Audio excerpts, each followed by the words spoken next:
Orc's Hope by Celeste King, Orc Warriors of Prothika. Hey there, big boy. What do you have for me today? We're going to dive into the world of Prothika with a story so dangerous it'll make you tremble. A story about overcoming prejudices and finding light in the darkest places. And maybe something more. Now that's a twist I'd love to unravel. Go to worldsofprothika.com for your copy of Orc's Hope to listen to this brutish story with all the dirty details YouTube won't allow. Don't forget to use code YouTube30 at checkout for a wickedly good discount. Subscribe to the channel to stay up to date on our daily releases and let us know how we're doing in the comments below. This is Celeste King's Orc's Hope.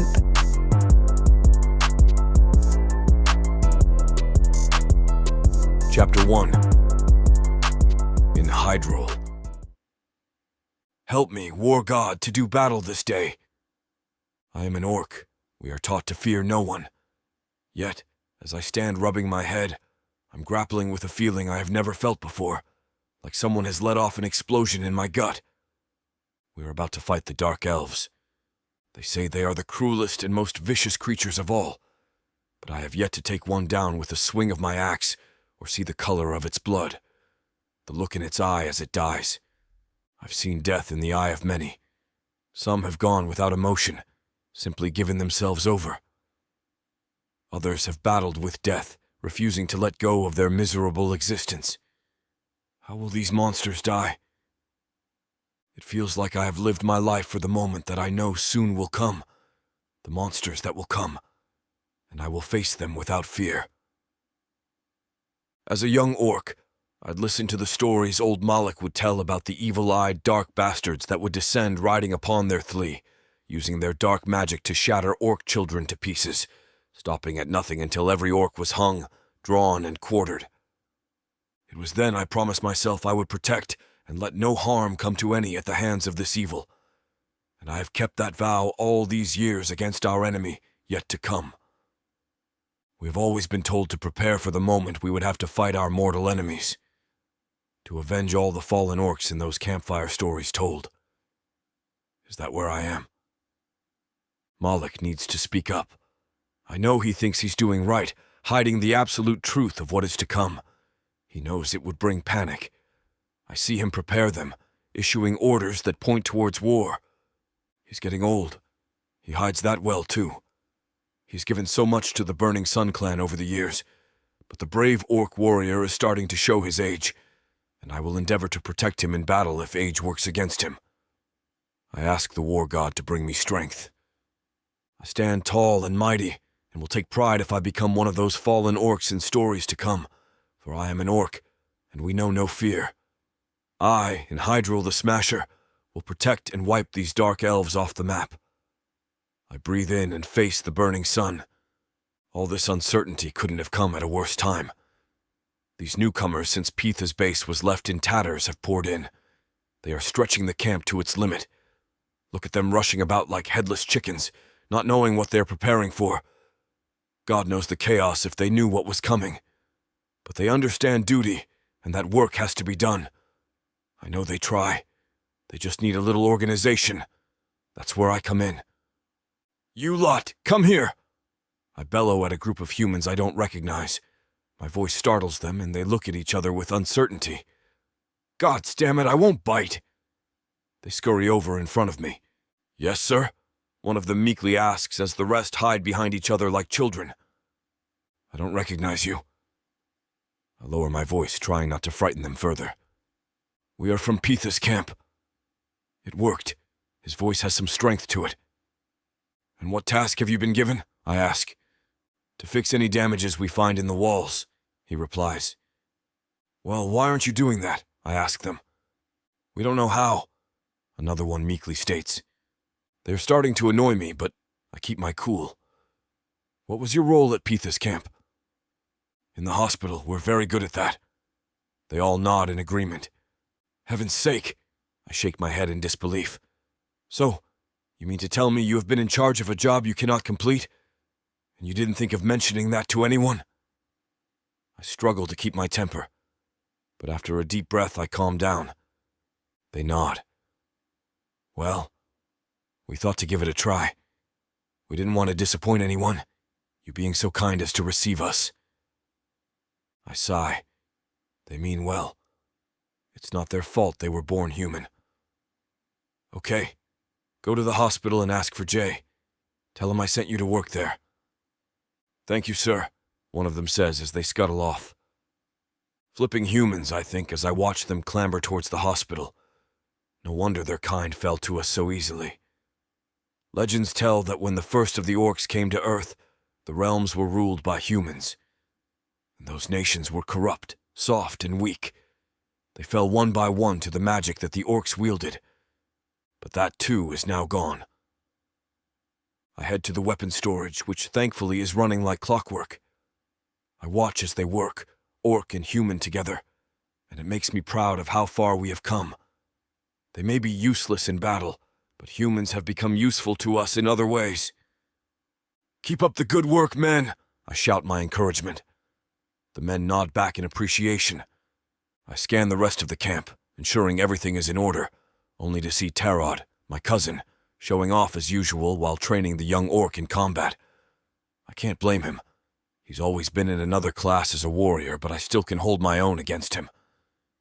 Suddenly I feel a heavy slap on my back that almost knocks me over, and I hear a voice. Now that's the kind of orc you want beside you in battle, eh? In Hydrel? I turn to see Artis, who sweeps by me laughing and heads toward the training ground. I've kicked your ass more than once, Artis, I shout after him, laughing. He means no harm. He's a strong warrior and a good clansman. And I agree, Tarod is the orc I choose beside me in battle. Then I hear the high-pitched voice of a child. I quickly look around. There should be no children here. Then again my keen senses focus, and I follow it toward the training ground, stop, and watch to catch movement. And then it comes, the flick of a curtain at the back of stalls. I move silently until I am at the side of the stall. Then I snap back the curtain, revealing two small human children looking guilty. The sight of me makes one jump backward, and the other lets out a high-pitched scream. Shh, I immediately say, trying to calm them both down. We stare at each other momentarily, then realize how terrifying I must seem to them. I kneel, lowering myself to their level. It's okay. I mean no harm. I watch as they relax. Now, tell me, what are your names? They both look at each other, and then one of them bravely speaks. I'm Baron, and this is my brother Hero. I'm in Hydrel. Nice to meet you. Can I ask what you are doing here? I say as gently as I can muster. We were watching the orcs fight, Baron says. I like fighting, Hero chirps in. Good, orcs are good fighters. You can learn a lot from orcs. I smile. They are coming around, now to get the real reason they are here. How did you get here? Where are your parents? I add. It's our fault. Mommy told us to be good, Baron says. Please don't blame her. Don't be angry with her, please, Hero says, his little voice weakened with fear. It's time to reassure these two younglings. I promise I won't. Now why don't you take me to your mother so I can let her know you two are safe? This is a very dangerous place for children to be. They both look at each other again, nod and stand. I rise and follow their lead as we walk away from the training ground until I find myself standing outside the camp kitchen.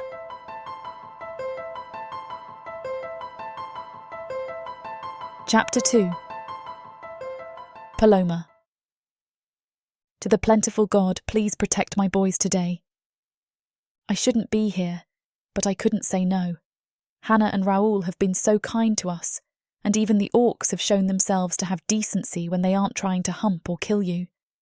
I know Raoul felt terrible about it, but that fool smashed his back up badly. That's up you get after 16 pints of stale leftover ale and believing you can fly. I don't like it here. It's unsafe. You can feel a panic in the air, and it's becoming infectious. We are so close to the front lines the war could be upon us at any moment.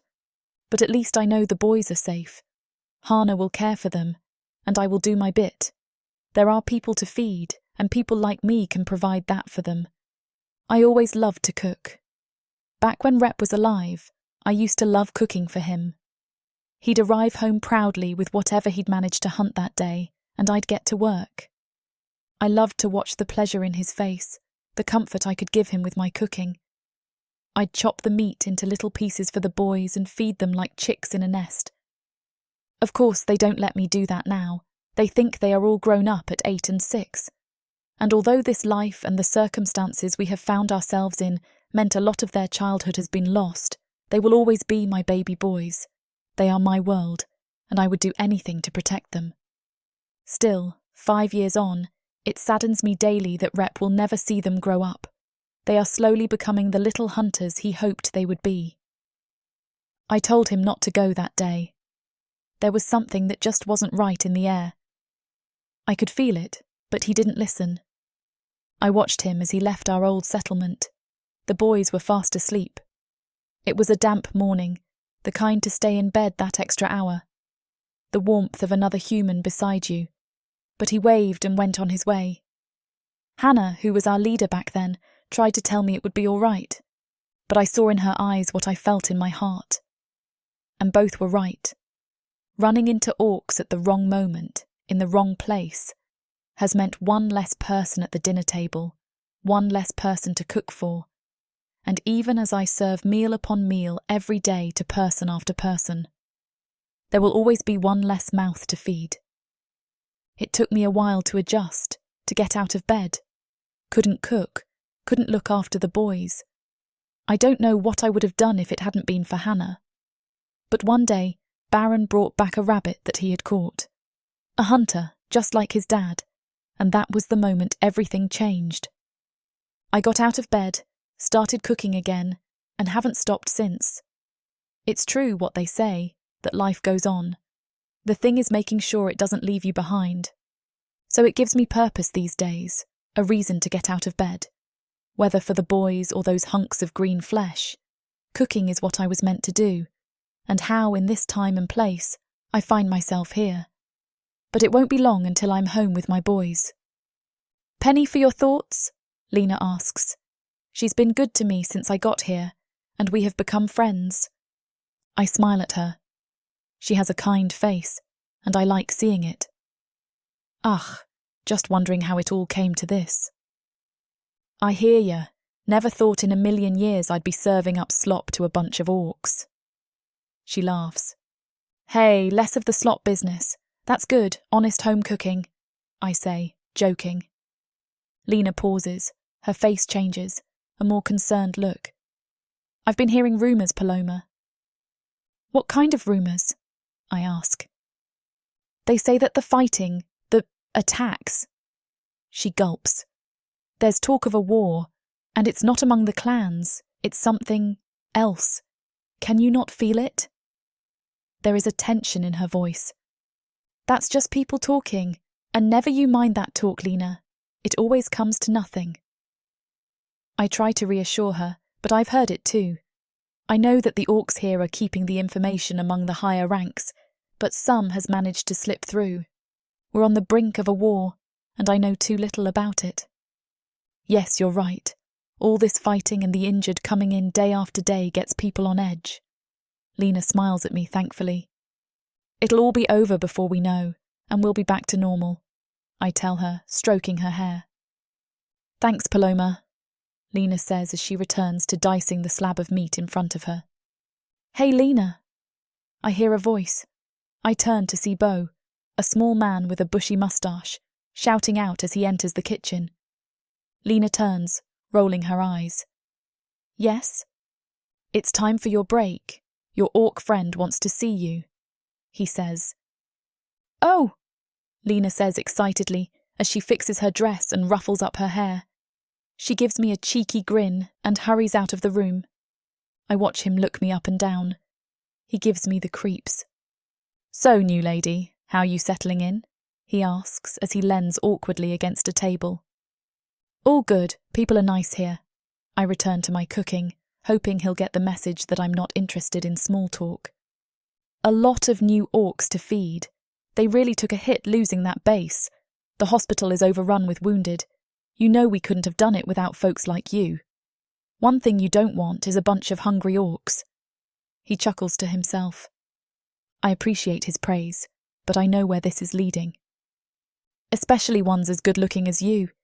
I can feel his grin on the back of my neck. I take a good breath out, steady myself, and turn. Listen, I don't mean to be... Suddenly, my words are stopped dead in their tracks as one of the young kitchen girls interrupts me. Paloma, there's a big orc out front and he's asking for you. Her words seem urgent. An orc? Which one? I ask, concerned. Why would an orc be looking for me? Unless they are looking for a good time, they tend not to seek out conversation. He's one of the new ones that arrived last week, she states. Going up in the world, eh, Paloma? Bo remarks smugly.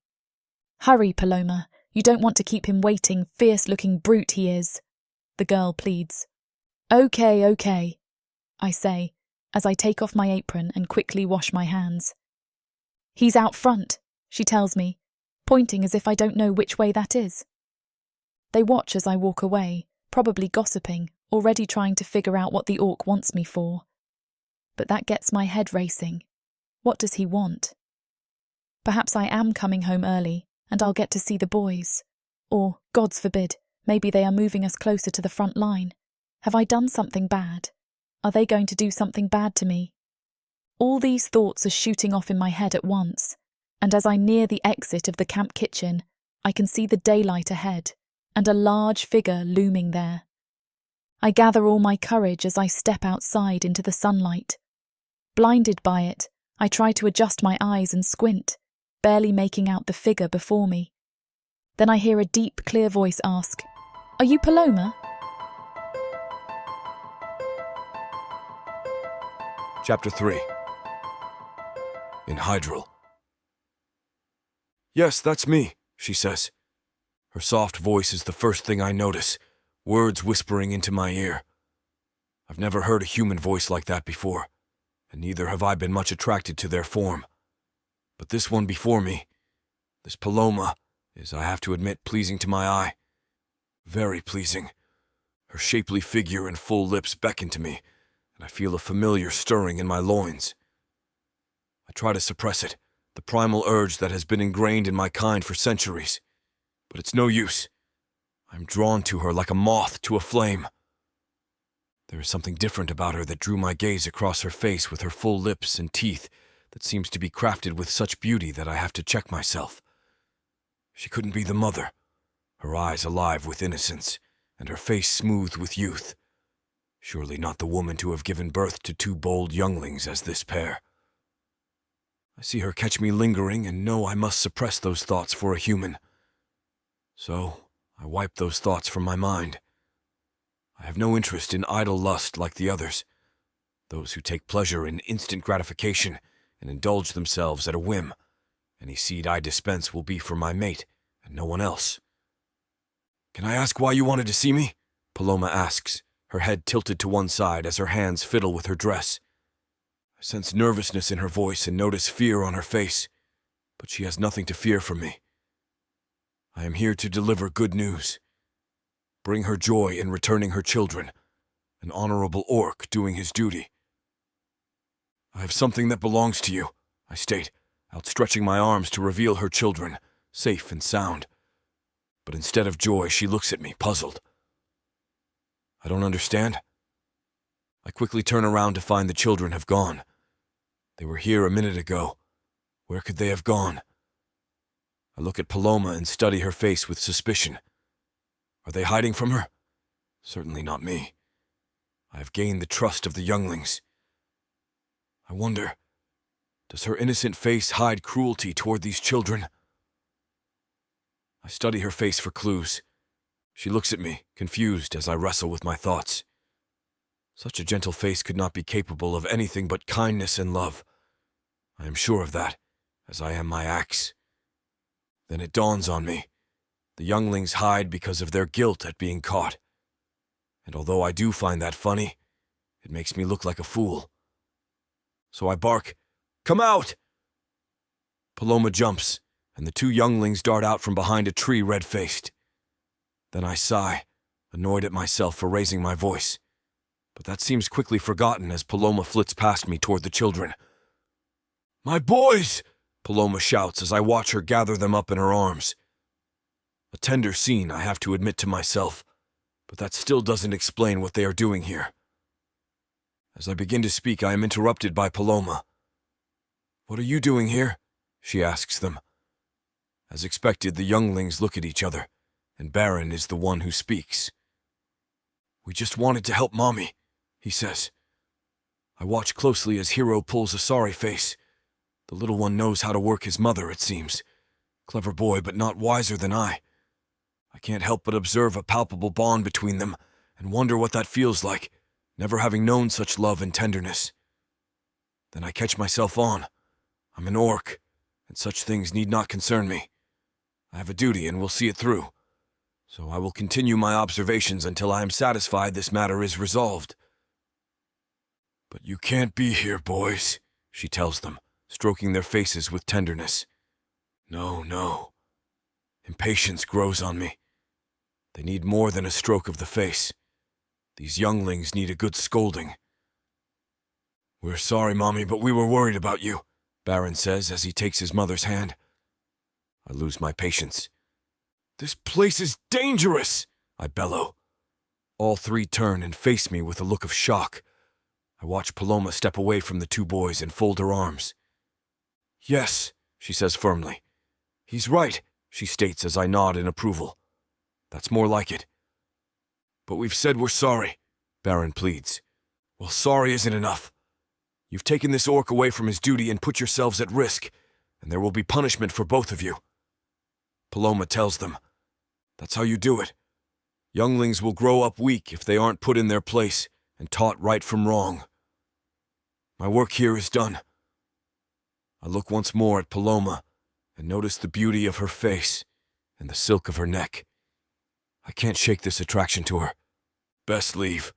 I don't need these foolish distractions. So I turn and walk away. I have a lot more to worry about right now. Wait. I hear Paloma's voice call out from behind me. I sigh and turn. Yes? I ask her as she moves cautiously toward me. I just wanted to say thank you, she tells me. As a part of this camp. I nearly stumble over the word war, but catch myself, knowing that the information is limited on a need-to-know basis. Between the dark elves capturing humans and torturing them for information that they give up much too quickly, and the small creatures turning on us for crueler counterparts, some distrust has started to sow amongst the ranks. I must ensure our borders are secure, and those within it are safe. There is no need to thank me, I tell her. If there is any way I can be of service to you to repay you for taking care of my boys. She looks deep into my eyes, and it somehow affects me.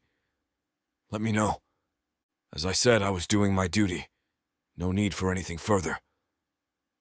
I need to leave. Talk such as this makes me feel uncomfortable, because the truth of the matter is there are many different ways this human female can thank me. All of them are lewd.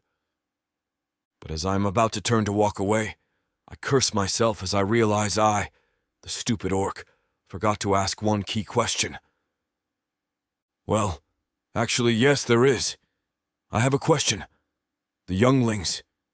How did they get here? I watch her face change. I immediately know she has no idea how they got here. What is really going on here? It's our fault, Baron tells me. Nothing to do with Mother. We hid in the carts that bring the food. Great, I think, and make a note to break the legs of whatever idiot is in charge of checking the incoming carts. I promise I'll keep them out of trouble from now on, Paloma begs me. But now I wonder more about her, these younglings and their mischievous ways, so I probe further. And where is their father? Does he not hold a rod over these younglings to keep them in line? What if the food carts had been attacked? It is not safe out there. Man needs a good thrashing, letting his children run wild. Their father has passed. 5 years now, she says, glancing down at the younglings. Great. How do I get out of this one? I look at Paloma and catch a sad look in her cat-shaped eyes. They're staring into my soul. An awkward silence ensues that I know is my job to break. Well, I'm sorry to hear that. Is about as much as I can muster in this situation. But tell me, I look at Paloma and notice her long brunette hair catching the sunlight. Focus in, Hydrel. So, given that no children are alone here, who exactly is meant to be looking after them? I watch the blood drain from her face as she places her hand over her mouth. Hannah. Paloma looks at the kids. Does she know where you are? She'll be distraught. Boys, please tell me she knows where you are. I turn my gaze to the younglings, who suddenly seem to be lost for words. Chapter 4. Paloma. We left a letter for Hannah and Raoul, Baron says, so they would know we're okay. Hero just nods, shyly, knowing they did wrong. I shake my head, eyes closed. What am I going to do now? This place is dangerous, and these children have no idea what they've just walked into. You boys are in so much trouble. What were you thinking? You are not safe here, and yet you disobeyed my orders to stay put. Hannah and Raoul are probably worried sick. But Mommy, we were worried about you. We thought we'd never see you again, says Hero. It doesn't matter now. Now you've put yourselves at risk, and I have to find someone to look after you until we can find a way to get you back home. You both are grounded. But I don't want to hear another word from either of you. Excuse me, miss. A low voice has spoken. I look up to see the huge orc now standing behind them. I'd forgotten he was still there. If there is nothing else you need, I will be leaving now. He begins to walk away, his shoulders hunched slightly as if trying not to take up too much space. I get the sense he feels he has intruded on a private moment and is embarrassed. Before he can make his exit, desperation propels me forward. Wait, I call out. He startles, turning back around swiftly. His hand goes instinctively to the weapon on his belt. Seeing it is only me, he relaxes his stance. I take a deep breath. I want to thank you properly for helping me find these boys. I don't even know your name. With a wave of his large hand, he dismisses my words. It is no trouble. As I said, I need to keep everyone in this camp protected. His eyes dart behind me, especially younglings, even if they shouldn't be here. His voice is a low rumble that I feel in my core. I sense there is more to this strange, intimidating man than meets the eye. Behind the gruff exterior, a kindness dwells. I open my mouth to protest his humility, but he cuts me off. Do not fret about thanking me. Keep your younglings close and safe. His intense gaze makes me want to hide. I force myself to maintain eye contact, hoping my sincerity shows through. I can almost feel the weight of his gaze on me, and in that moment, I know he is someone special. His presence is comforting and mysterious at the same time. The children interrupt in unison. His name is in Hydrel. He's really nice. Stop, okay? I scold. I told you to stop talking. My name is in Hydrel, he announces, but I can't do you any favours. My other commitments come first. He seems strict, but if he's really bad, why would he bring the children here? I bite my lips and shout, I'll look for you later in Hydrel. He pauses for a moment and doesn't look back. With that, he turns abruptly and walks away, his footsteps heavy on the hard ground. I watch his retreating form, knowing our paths will cross again. His presence gives me hope, but also fills me with worry. I start to think about the letter I have to send home. How will the kids get back? Hannah and Raoul must be worried sick. At the moment, however, my most urgent problem is my offspring. So what should I do about my disobedient youngsters? I sigh heavily and kneel down to their level.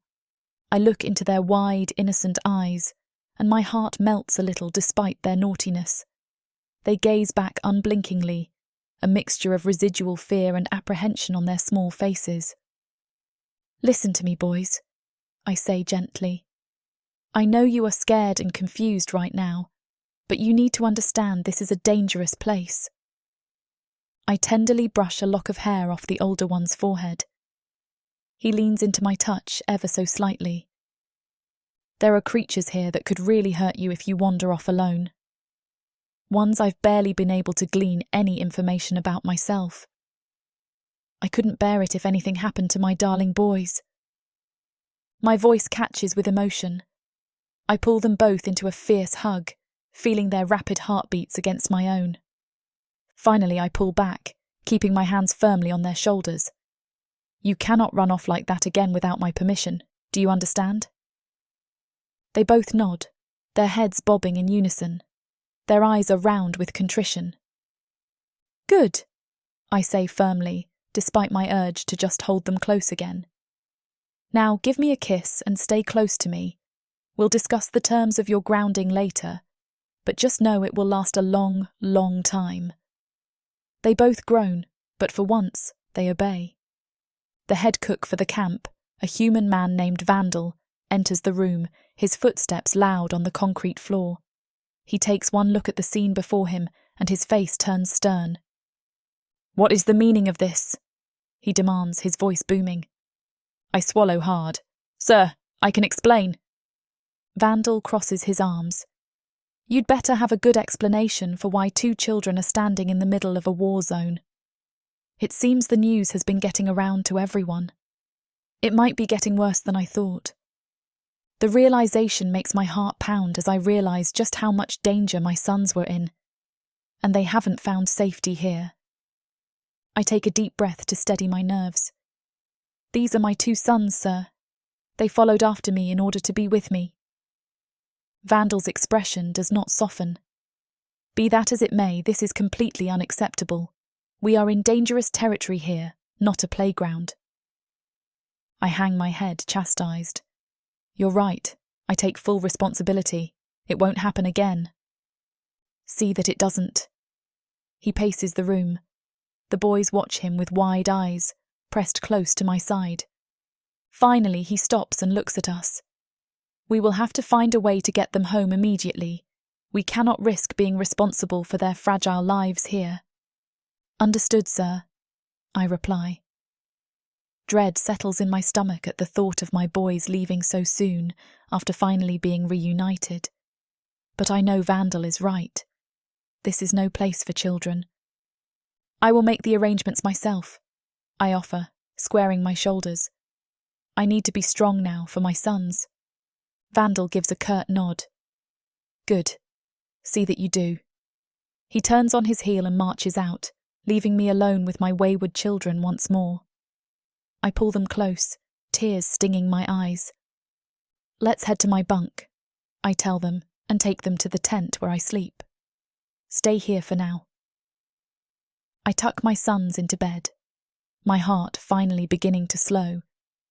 I kiss both their foreheads, and they drift off to sleep, exhausted from their long journey. My mind is whirling as I contemplate the consequences of their adventure. Why did they do this? I sit beside them for a while longer, watching their chests rise and fall in gentle rhythm as sleep takes over. Finally, reluctantly, I stand and turn out the light before heading back outside to face the world with renewed vigour. Vandal's words ring in my ears as I stride through the darkness. We cannot risk being responsible for their fragile lives here.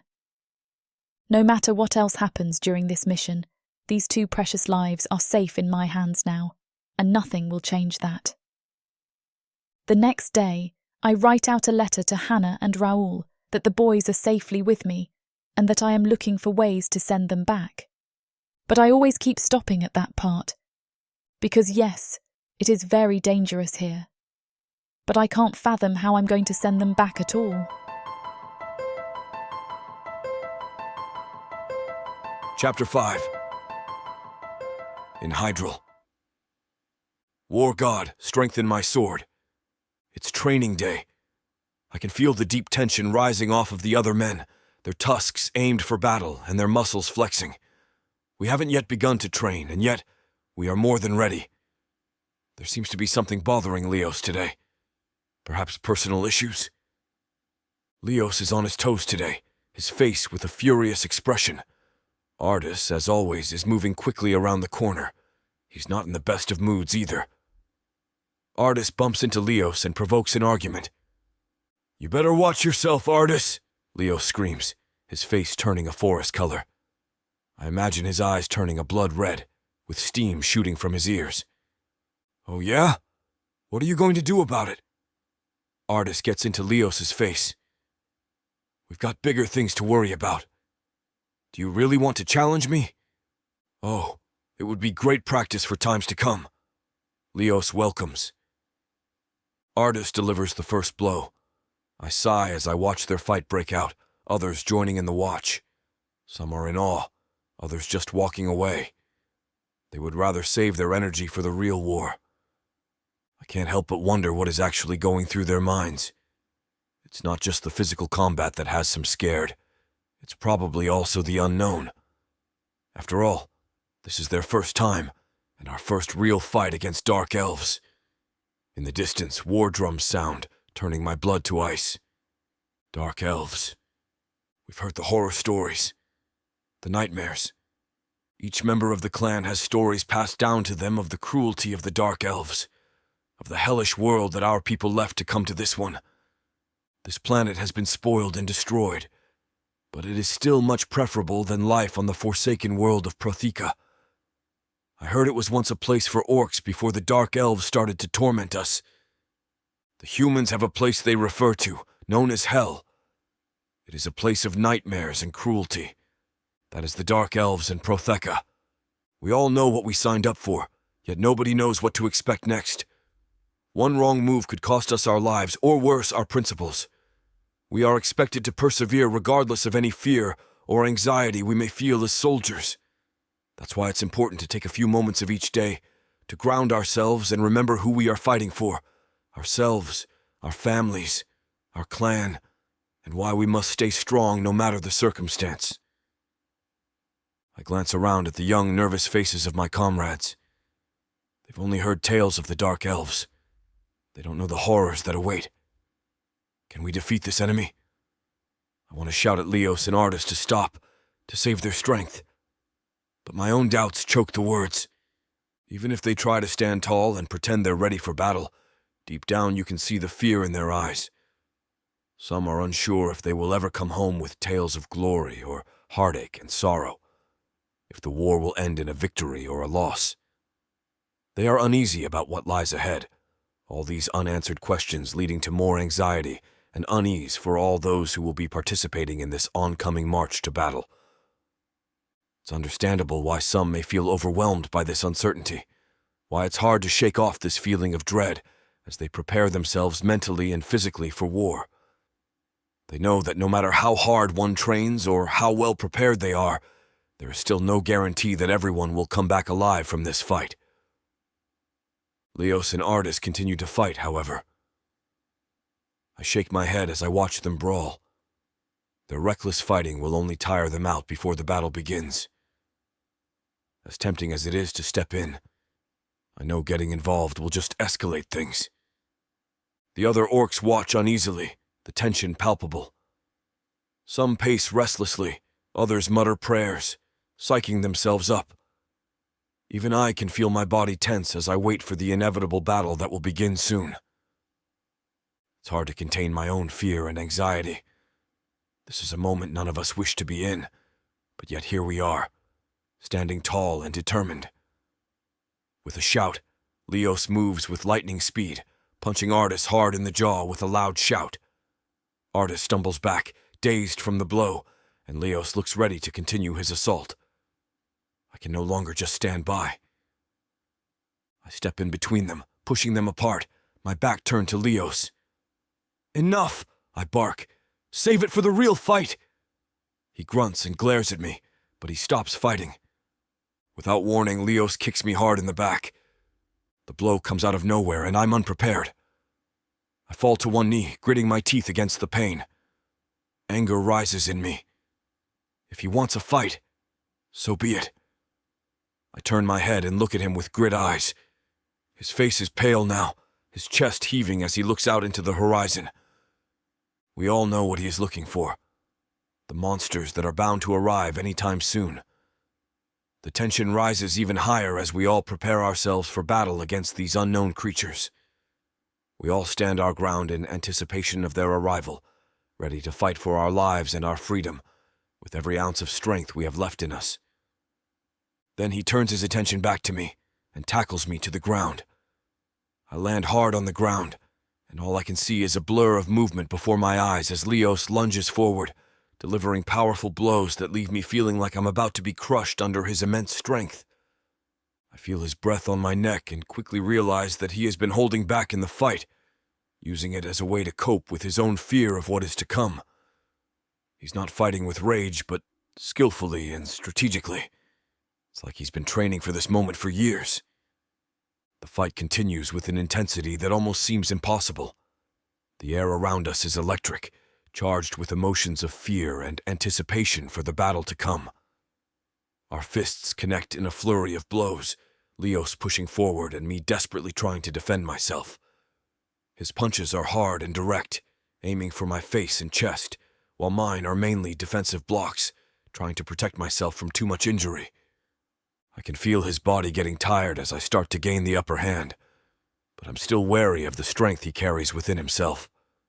He grunts as I land a punch just above his right eye, and he looks up at me with determination and resolve. It now seems as though he's gained a second wind. Neither one of us is willing to back down, and the fight escalates with each passing second. We trade blows, both of us determined to come out on top. The air around us is filled with grunts and groans from the effort we put in, and our breaths come in short gasps as the intensity of the battle intensifies. Leos lunges forward, throwing punch after punch, aiming not just for my face, but my arms and chest as well. He is relentless in his attack, pushing forward and trying to break through my defenses. I keep blocking and dodging his attacks. It's all I can do to avoid too much damage. The battle continues with both of us giving it our all. Leos takes a few steps back and wipes the sweat off his forehead before launching himself forward again. His punches are getting harder with each onslaught, but he is still using strategic moves that show me he has been trained in combat. Time starts to move slower and slower as we fight. Our bodies are intertwined in a tangled mess of limbs and sweat, our breaths coming out labored and heavy as we struggle against each other. Each punch connects with my face and chest, sending jolts of pain through me that I can't ignore. I do my best to deflect them where I can, but it's getting increasingly more difficult to keep up with Leos's assault. I start to feel my strength waning, the fatigue starting to take hold as Leos continues his relentless onslaught. He throws punch after punch, aiming for any exposed area that he can find, but I remain focused on defense instead of offense, still determined not to give up. Suddenly, something shifts within me, and I realize that the fear has left me, replaced by an intense desire to survive. All of my focus is now centered on protection instead of attack, and I let out a loud battle cry as I finally attempt a counterstrike. My fist connects directly against his jaw with an audible crack, sending him stumbling back in surprise. Leo stares at me with wide eyes, before growling in anger and throwing another punch. But this time it's different. This time he has respect for me in his eyes, as he takes swings at me with everything he's got. I put all my strength into every punch I throw at him, aiming for his head or body, anywhere I can get a good hit in. Finally, when it seems like neither one of us is going to give in anytime soon, he steps back and looks away from me, looking off into the horizon again. The realization that the monsters are indeed coming sinks into both of us at the same time. This is no longer just a personal battle between us. There is something much bigger at stake here. We wrestle around as the dust collects around us, eventually ending up at a standstill with arms crossed together. We lock eyes filled with determination and strength. We have made up our minds and are now ready to face whatever comes next together as one. We both know that if we are going to survive this ordeal, we need to work together, no matter how much we may dislike one another. The dark elves are coming. Evil is coming. We must stand together to be prepared. Chapter 6. Paloma. "Excuse me," I ask a passing orc. "Do you know where I can find in Hydrel?" "The training ring." he responds gruffly, but does not spare me a glance. The training ring is on the other side of the camp. I weave my way there, dodging orcs busying themselves with preparations for war. Every so often they stop and look at me, but then quickly remember their duties and move on with haste. The sun feels hot against my skin, and soon beads of sweat form along my forehead. The air is thick and heavy, as if it is taunting me to keep going. Despite this, I make sure not to falter in my journey. I want to make a good impression on Hydrel after all. I eventually reach the training ring. I can hear the action before I see the ring itself. A large gathering of orcs are standing in a thick circle. They are jeering and shouting, egging on two orcs fighting in the middle. I can't see much over the mountainous mass of orcs gathered, so I move to a newly constructed portion of the wall. I climb up on the foundation stones and gaze across the head of the orcs to the fight that has stolen their focus. I hear myself gasp. Hydrel is in the centre of the ring. He is one of the two orcs fighting. He looks so powerful and deadly that it steals my breath. His muscles are loose, but his focus is absolute. He may seem relaxed, but it was easy to see the wildness in him waiting to break free. I watch, holding my breath as Hydrel circles the other orc. He swings his fist and crashes into his opponent's cheek. A spray of blood splatters from the orc's mouth. Hydrel follows it up with a brutal punch to the orc's side and an uppercut to his chin. The orc is stunned for a moment and shakes his head as if to gather his bearings. Hydrel's body heaves as he gasps for breath. He flexes and extends his hands, and I can see the need for a good fight in his stance. Now that I know he is just letting off steam, I watch with fascination as Hydrel's opponent gathers himself for a final charge. I almost feel sorry for the orc as a smirk of excitement crosses Hydrel's face. The orc doesn't see ripple in Hydrel's muscles as he tenses like a lion, waiting to spring. He doesn't notice Hydrel's need to let blood. He doesn't know he is in danger until it is too late. I wonder for a second if Hydrel will kill him. The orc charges, but Hydrel moves faster than I have ever seen a being move before. He delivers a crushing 1-2 punch to the orc's face and follows it with a forceful kick to his sternum. The orc flies backward through the air, landing with an audible thump at the feet of the crowd surrounding them. Hydrel draws a deep breath, his massive chest heaving, his eyes still feral with the fight. He watches the orc, waiting to make sure the fight is over before taking his eyes off his defeated opponent. He glances up and meets my eyes watching from behind the crowd. It's only then I begin to worry I shouldn't have come.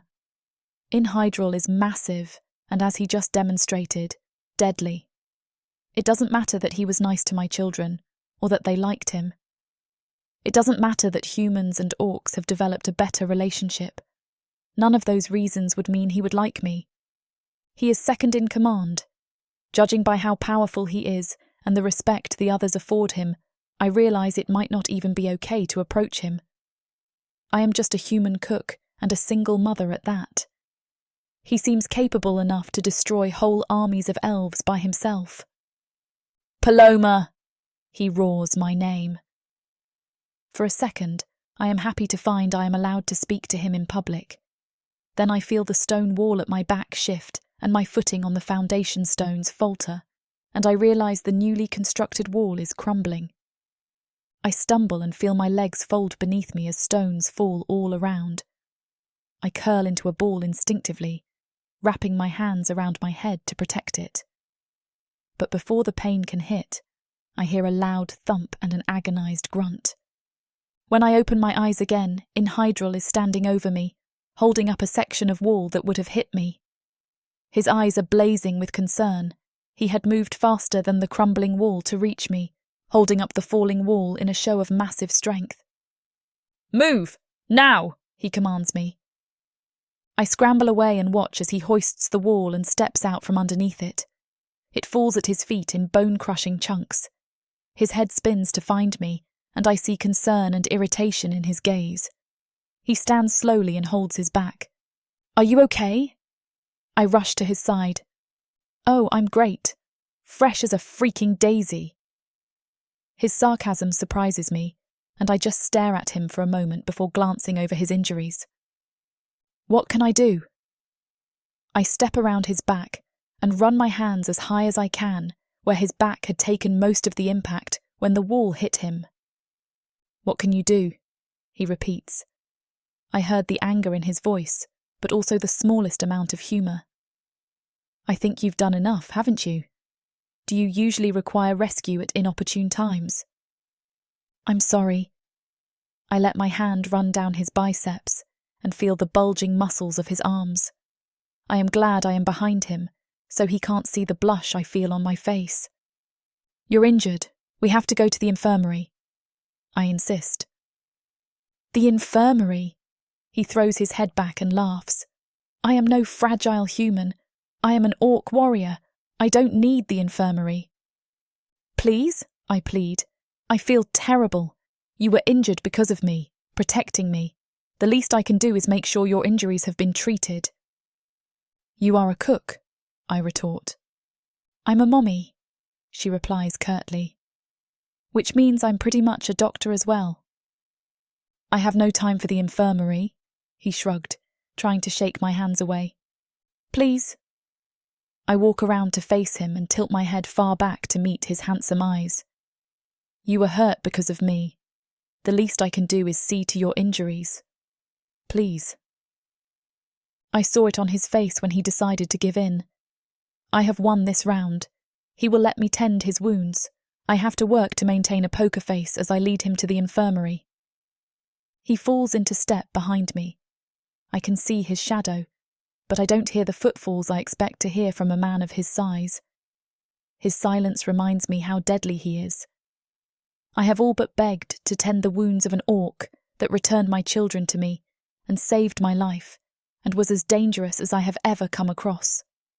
An orc that also makes my heart flutter and butterflies erupt in my stomach. I risk a glance over my shoulder. He is keeping pace, and his gaze is focused on my ass. I smile to myself, and before I can help myself, I put a little extra swing in my stride and smile again when I hear him inhale sharply behind me. Dangerous, handsome, deadly, and not immune to the charms of a human woman. It has my heart racing. Chapter 7. In Hydrel. Our walk to the infirmary is short, but as Paloma's hurried body tries to help me, I start to question why I even saved her in the first place. She couldn't even run away from the unstable wall herself. After the shout to watch out, my attention was turned to watching in slow motion as she fell over herself in an attempt to escape the debris. My body moved of its own accord, rescuing her in exchange for my back, which now aches. Paloma's softer footsteps echo down the path with mine. I couldn't help but feel annoyed with myself. Why did I have to be the hero? My back is throbbing with pain, and I'm certain that it is going to leave a nasty scar. As I roll my shoulder, I sigh. Is everything okay? Is it your shoulder that hurts the most? Paloma's worried voice breaks me out of my thoughts, and I brush her hand off as she sits me down on the infirmary's hard bed. I'm fine, I grumble, and she pulls her hands back just as quickly as she reached out. Women like her are weak. I can feel my face resting in an agitated expression, but I don't do anything to lift it. Not only is she accident-prone, but she's also a mother. How helpless. I catch an image of myself in the reflection of the room's window and soften it a bit. Tentatively, Paloma's hands try to dress my wound again. I bat them away, and she looks at me with a saddened expression. Please let me help. I feel bad you got hurt because of me. I don't listen to her, but instead pull my shirt off. Her eyes go wide as she sees the mess that is in my upper body. I keep myself in good shape, but this is ridiculous. I try to shrug it off, but she's on her feet before I can even pull my shirt back on. I need to get my medical supplies. I don't bother protesting as she searches through the cupboard for the materials. She moves around awkwardly with the utensils she finds, but eventually she manages to grab the flimsy plastic bag and dumps it near the bed. She tells me to shift to the side, and I oblige. Then she starts applying a thick, gooey medicine to my back. It's cold, and I tense to not shiver away from the touch. I watch as she works on the few scratches there, before tending to the worse ones on my left arm. I am sorry. I don't know why my body just stopped. She mumbles, using tweezers to pull small debris from the wounds in my arm. I'm going to have to stitch this one or it won't heal for weeks. Please be careful with it. If you rip the stitches, it'll only get worse. She explains, and I huff annoyedly but nod. Of course, there would be a deeper issue to this. It can never just be a few scratches. I watch as her eyes are laser-focused on my arm, and even as she moves around the office, she never looks me in the eye.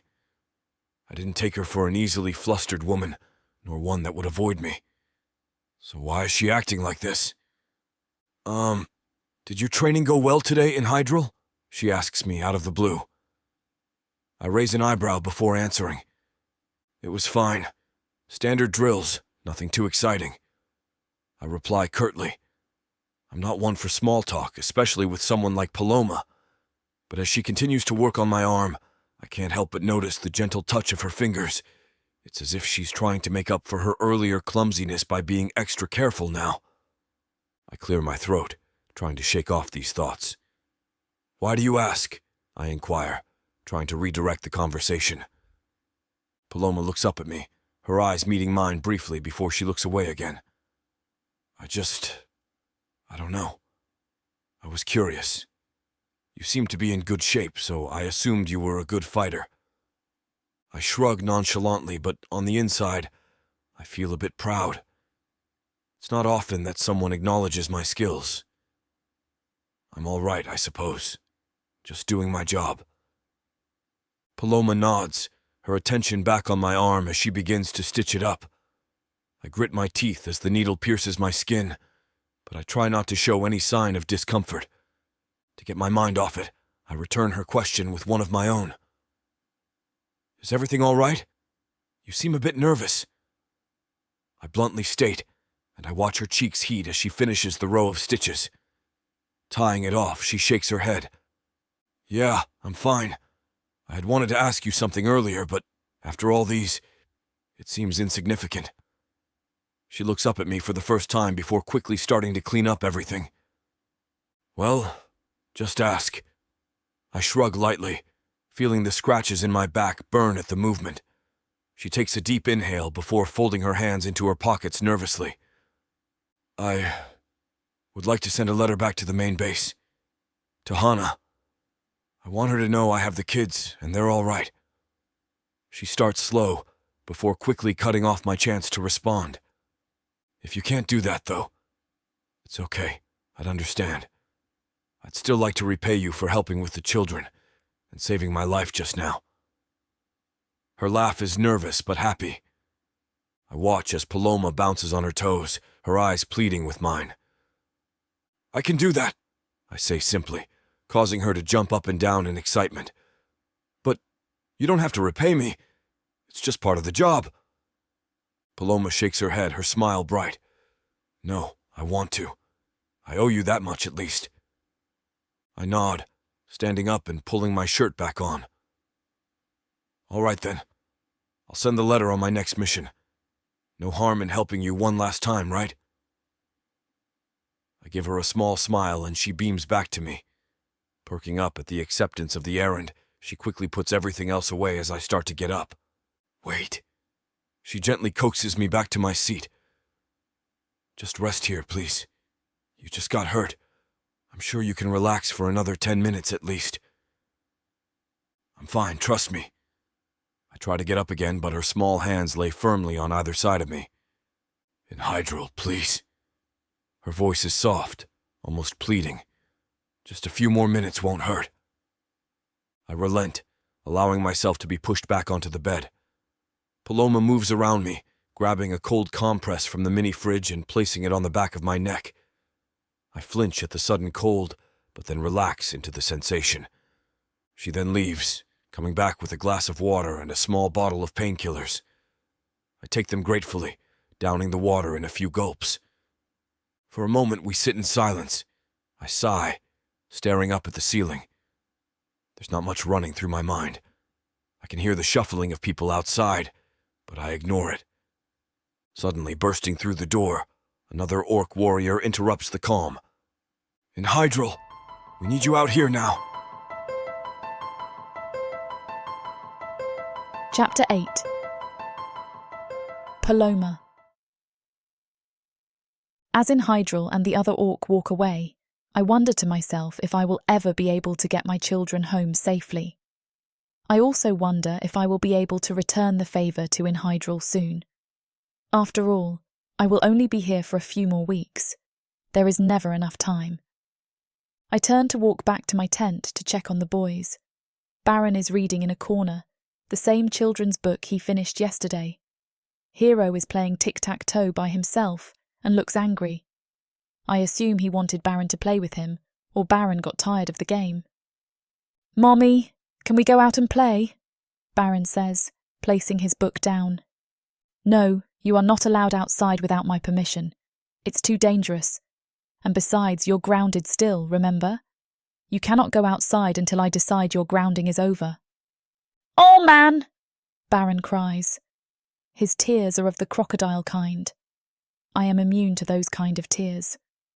They knew they were disobeying me when they left the note and ran away to find me. His tears quickly subside as he realises I'm not falling for it. "I guess I understand, but I want to see in Hydrel." Baron sighs. "Me too, Mommy." Hero chimes in. "He was really nice to us. Can we see him again? Please, Mommy, please. We wanted to thank him for helping us out." I can't help but chuckle at their enthusiasm to see the mysterious orc. But I also know that this is not something they can do casually. In Hydrel is a powerful creature, and it wouldn't be wise to approach him without permission. Still, I am touched by their loyalty and admiration for in Hydrel. He has done so much for us in such a short time that my boys have grown fond of him. I look down at Hero and hug him tightly, then kneel down to Baron's level to give him an equally tight hug. "I know you boys are excited to see in Hydrel," I tell them softly, gazing into their eyes with unconditional affection. "But sometimes we must be patient when it comes to matters like this." I pause for a moment, trying to explain things in a way they can relate to without overwhelming them too much. "In Hydrel is busy right now," I continue gently. "He's not someone we can just talk randomly or ask favours from without proper consideration."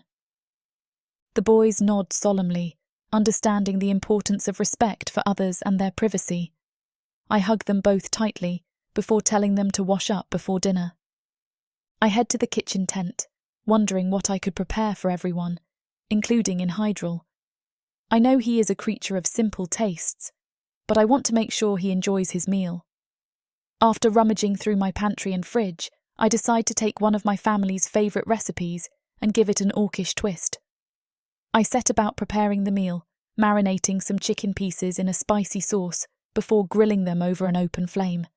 Then I slice up some potatoes and vegetables and mix them together with herbs to create a savoury stew that will warm in Hydrel's heart. Once everything is prepped and ready, I start cooking away in the kitchen.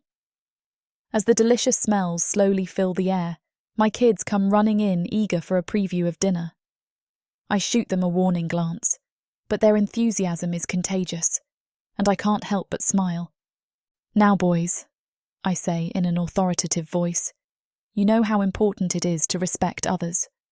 We can't just barge into in Hydrel's presence without permission. You have to be polite and understanding when you meet him next time." The boys nod solemnly, taking my words to heart. I continue to lecture them on the importance of respect as we prepare dinner together. The smell of herbs and spices fills the kitchen tent as I stir and season the ingredients for the stew, while my sons chatter about in Hydrel and his heroic deeds. We share laughter as they help me stir the pot or sprinkle ingredients into various dishes. It's moments like these that make me feel complete, when our family is all together, enjoying life and making memories that will last forever. As we finish up cooking dinner together, all my worries for my children evaporate into thin air. Seeing how much love and care they have for this creature brings a tear of happiness to my eye as I give them both a warm hug before serving up dinner.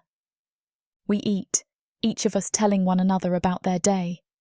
I can't help but wonder, will Hydrel be back here tonight? Will I have to store his plate away for later? As I take my last bite of heaven, my mind is made up. I must deliver the food to his residence before the next meal prep shift starts and my food gets taken into the communal pot. I smile as I pack everything into a basket, telling my children that I'm just going to bring some food to Hydrel and will be back soon. My boys reluctantly agree. They give me an encouraging hug as they wave me goodbye and all my worries vanish away. With a heavy heart but hopeful spirit, I set off to deliver the food to Hydrel's home. With a renewed sense of purpose, I head out the door. The night air is cool against my skin as I make my way down the path towards Hydrel's bunker. He has received his own dwelling due to his rank. As I get closer to his place, I take in all of its old, faded splendour, now fallen into the disrepair of neglect that occurs during war. My heart races as I stand outside his residence, unsure of what to do next. Should I knock on his door? Should I wait for him here? After some deliberation, I decide to pack up the food and wait outside his residence until he returns. I grab my basket of grub and sit down by a nearby tree to keep watch over Hydrel's house. The night sky is alive, with stars twinkling above me as crickets chirp in rhythm with my beating heart. Time passes slowly but steadily as I wait patiently for Hydrel's return. All around me are signs of life, flowers blooming in the garden beds, fireflies hovering in between trees, and tiny creatures scurrying across the ground searching for food.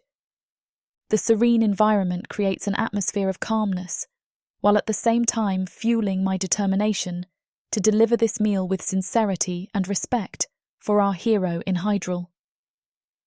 An hour has passed, and I begin to worry more and more. Could something have happened to him? Is he okay? The time drags on, and Hydrel does not return. What are you doing here?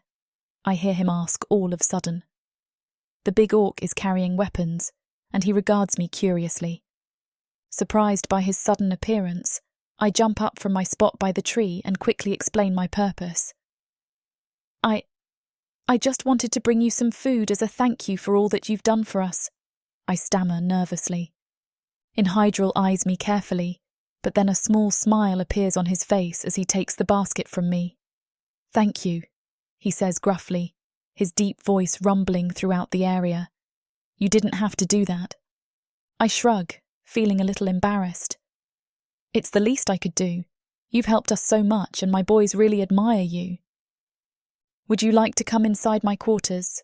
He asks. So that I might eat. Is it me? Or do his eyes sparkle with mischief? Regardless, I nod and follow him in. The inside of his residence is very Spartan. It's clear he does not spend much time here. Let me serve you, I say. Hydrel nods, setting the basket down on a small table by the window. I open up the lids to reveal the delicious meal I had prepared, and his eyes widen in appreciation. This looks amazing, he murmurs, picking up a fork and digging in. As Hydrel eats, I can't help but feel a sense of warmth spreading through my chest. I watch him devour the food, relishing in the unique flavour and spices. The silence between us is comfortable, as we both appreciate the food and the moment. After a few minutes, Hydrel sets down his fork and looks up at me, his eyes meeting mine. Thank you, he says simply. I grin, feeling a sense of pride at having pleased the great hero. Of course, any time. We sit in silence for a few moments, lost in our own thoughts. But then Hydrel speaks up again. I have to admit, I was surprised to see you waiting outside my door like that, he says, a small smile tugging at the corners of his lips. It's been a long time since I've had a man to cook for, I say. You cook for the camp, he replies. It's different when it's a man you and your boys admire. And how are the two younglings? Hydrel asks me. They miss seeing you, I reply. I see, he says. I must prepare our forces for the inevitable attack from the dark elves. Everywhere I turn, everyone seems so tense, I agree. So taut, and yet, I don't know why. He seems to debate for a moment before finally confirming the rumours I've heard. We are on the brink of war with another race, one who has attacked us and pushed us away from our bases. These dark elves are known for their cruelty and their viciousness, Hydrel says. They forced us from our home planet, and now they have followed us here, presumably to finish the job. I know that this place is not safe, I reply. When dark elves are involved, he retorts, no place is safe. We must find a way to stop them. As the night wears on, I realise that it's time for me to go. Hydrel walks me to the door, and we exchange a warm embrace before I head back to my own quarters.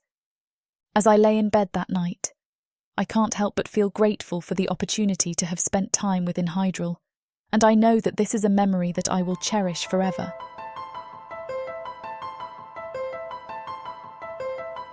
Chapter 9. Hydrel. Arriving at the holding structure that doubles as a stockage, I see Malik watching an interrogation. A man is being tortured, humiliated, and he looks like he has no idea why he's here. I walk up to Malik, scratching my head. What's going on here? Malik has a shocked expression. They found a dark elf spy. He's a human. But the elves have been using him as a puppet. Our shamans spotted it, but that was the extent of their weakened magic. I swear! The man screams. The older orc turns to me. The human says he knows nothing. He has been living here like a refugee, but we caught him sneaking onto the base. From where? He shrugs. We do not know. I take a closer look at the human they're accusing, and realize this human was one of the ones in charge of cleaning the weapons. This man, he was one of the men in charge of cleaning the weapons. Damn it! He had to have heard a lot of discussions. Are you certain he's a puppet? Did he provide any important information? No. So far, he has said nothing. He doesn't seem to know anything, nor does he know that he's a puppet. He believes he's human. He shakes his head. But this isn't the first I've heard of the dark elves using humans as their sleeper agents. He almost sounds sad as he says it. I curse in disbelief, and I can feel the anger rising within me. Dark elf magic is nasty and dark. How can they do this to a human? He seems to be unaware and probably even has a family. I look at the man with a heavy heart. I know this is not right, and it has to stop. But there was nothing I could do. We have to find a way to get the truth out of him, Malik says, looking above the growing crowd. He looks to be ordinary, but I know that doesn't mean anything. It's likely they've hidden the truth even from him. They're using a type of magic I haven't seen in a long, long time. They won't be easy enemies to defeat. My eyebrows raise. What do you think their next attack will be? If they haven't changed from when I last faced them, they'll send even more of these hideous puppets and look to assassinate our leaders. I shudder at the thought. What are we going to do about this? Malik looks me dead in the eye. We need to find out more information and figure out what they know about us. We need to find a way to stop them before it is too late. The situation grows tense as time passes. I can feel a chill run down my spine as I happen upon a group of hooded figures entering the prison gates. They stand tall, their presence heavy with dark magic. My mind races as wild theories run through my head, and I start feeling goosebumps on my skin. Are humans turning into puppets? If they've already infiltrated our ranks without us even realizing it. Malik looks uncomfortable now too. He's still trying to process what's going on here. He turns to me, his voice barely audible above the chatter of those around us. If these people are powerful enough to control real humans, he breathes heavily, then anything is possible. He takes a deep breath, suddenly turning his attention to the group of interrogators. His voice now carries with it a sense of authority as he bellows out for everyone to hear. "Stop the interrogation!" Malik turns to me, his face stern yet compassionate as he looks into my eyes. I frown at him knowingly as I prepare myself for his next words. "Do whatever you can," he says firmly. "Make sure this human isn't hiding anything from us." I shiver, remembering how Malik could be so ruthless at times. "You just said he might not know anything," I argue. Malik sighs. "He might think he doesn't, but it's in there somewhere. We have to break it out," he explains. "This is war in Hydrel. If we let this continue, this Earth is going to repeat what happened with Prothika. The Dark Elves will rule unchallenged, and only pockets of peace will pervade in a planet of depravity." I clench my fists and reluctantly walk into the cell. The prisoner looks at me with a mixture of fear and confusion, unsure of what is about to happen. I can see the exhaustion in his eyes, as if he had already been through the ringer. As I'm engulfed by the darkness and despair of this place, my heart grows heavy with guilt and sadness. This man is just an innocent bystander, forced into a dangerous situation that he has no control over. The prisoner is already tied up to the wall, his eyes wide with terror at the sight of me. I can feel my heart pounding, my stomach in knots as I approach him. With a deep breath, I give him a stern look before beginning my interrogation. He looks up at me with pleading eyes, begging for mercy. But I know what I must do. I kneel down in front of him, my voice soft yet stern as I begin to interrogate him. "What do you know about Prothika?" I ask gently. He seems taken aback by the question, but after a few moments of silence, he finally speaks up.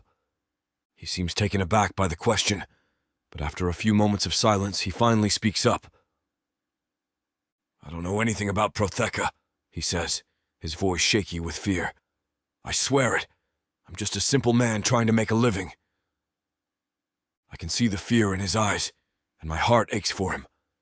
But I know I have to keep pushing. "What about the Dark Elves?" I ask, my voice growing more insistent. "What do you know about them?" The man's eyes widen again, and I can tell he's struggling to come up with an answer. "I don't know anything about them," he says, finally. "I swear it." My gut tells me that he's telling the truth, but I can't be sure. I bring out instruments of torture, whips, chains, and even fire, all the while never once ceasing my endless barrage of questions. "What are the Dark Elves planning?" I ask. "I do not know," he blurts. The man screams, pleading with me to stop, but I know I can't. I have to find out what he knows. My heart feels heavy with guilt and shame as I continue my interrogation, knowing that I am no better than the Dark Elves who use human puppets for their own gain. I hate myself for it, but I know that I have to keep going, for the sake of our people and this planet. "Please," he begs, his voice shaking. "I'm just a simple man. I don't know anything." As I leave the cell, I can feel the weight of guilt heavy on my shoulders. I don't know if what I did was right, but I know I had to try. Malik is waiting for me outside, his expression serious. We exchange looks, and I know he understands the struggle I went through. "What did you find out?" he asks, his eyes narrowing. He claims he doesn't know anything about Prothika or the Dark Elves, I reply, trying to sound confident. "Go back inside and finish the damn job," Malik says. "Torture him until he talks." Malik is right. He is a hard orc, but he knows the stakes. I nod, my heart heavy with a sense of sadness and guilt. I know that this human is telling the truth, but I also know that I need to make sure. Using everything I know about the Dark Elves, I re-enter the room before the man. If he's a sleeper agent, he may not remember what I need to know. I need to activate the other side of him that is hidden. It takes an hour, at which point the man is panting, sweating, and on the verge of passing out. I'm exhausted myself, but I found a small scar on his body that, when pressed, sent him thrashing. When I placed a blade there suddenly, a flash of something dark and sinister whipped out. His voice is different, deep, and dark, and I realize what I've unlocked. Malik is right. The dark elves have been using him as a puppet all along, and he doesn't even know it. Magic like this used to be so common amongst our people, but coming to this planet has erased the magic. It's a wonder they were able to hold anything over him at all. What are the plans for attack? I ask. And this time, the human answers back. Chapter 10. Paloma. Excuse me. I flag down a passing orc. He is large and covered in scars and scares me more than I'd like to admit. He takes a deep breath and then glances at the bag that holds the food I made for Hydrel. Do you know where I can find Hydrel? I asked quickly, hoping that the mention of Hydrel's name will cause this orc to help me. It seems to work as his eyes move from the food bag back to my eyes. I know that since I was allowed into this closed camp, he trusts me enough. He left the prison after interrogating a prisoner on the outskirts of the camp. He turns and points down one of the main lanes. Follow the road that leads into the mountains. His grounds are on the right, just into the tree line, and you should see his house. He doesn't realise that I have waited all night at his house once before. Thank you. I nod my head and step away. I see him sniff the air again, but he just watches me go. Lucky bastard, I hear him mumble once I've taken a few steps. I glance back at him, and he is watching my hips. I keep walking, swinging the bag behind me to cover my arse as I move. It is nice to know orcs are affected by me, but the only orc I want watching me walk away is Hydrel. I keep walking until I reach the edge of town and see the tree line the orc told me of 100 yards or so away. It is beautiful, tall and lush, a deep green that stands out against the golden light of the hour. The sun is setting, but it casts an orange glow on the land in front of me, making everything seem brighter than it actually is. I take my time as I stroll to Hydrel's house, enjoying the scenery while I can. Without trying to catch up for dinner, I'm able to actually observe my surroundings this time. Wheat rustles all around me, whispering the secrets of the field in a language I don't understand. A gentle breeze picks up, carrying with it the scent of pine and all the cool smells of mountains at night. Everything feels peaceful, like this moment will last forever, and I savour it while I can. War is coming. Not just the battles that have been fought, the lines being pushed, complete slaughter, annihilation. This field might not be so pristine a few weeks from now. The sunlight might not appear so golden. It might be the only time I'll have to enjoy such a peaceful scene. Finally, as I am just reaching the tree line, I spot Hydrel's training studio and a tiny tucked away among the trees. I realise I never really spent time looking at his house the last time I was here. Its wooden walls are treated and appear fresh as the day they were cut. The shutters on either side of the windows and the front porch are stained a darker shade of brown. The house blends with the forest. I might have missed it entirely had I not been given directions. It is a man's house. Firewood has been thrown haphazardly in a mound and chopping block, and a maul leaned carelessly nearby. A target is stationed further into the woods, and several arrows, throwing knives and axes, litter the ground around it. Leaves and other forest litter has gathered like dust bunnies on the porch. I love it. I walk up the path and climb the steps to his porch. There is no smoke coming from the chimney, and I expect Hydrel is not home, but I knock anyway. Silence greets me as I expected. I turn to sit in the porch swing, slipping the bag carrying the food off my shoulders and onto the bench next to me. I take a moment to swing and enjoy the fresh air. I let my mind wander over where Hydrel might have been called to and what it is he may be doing.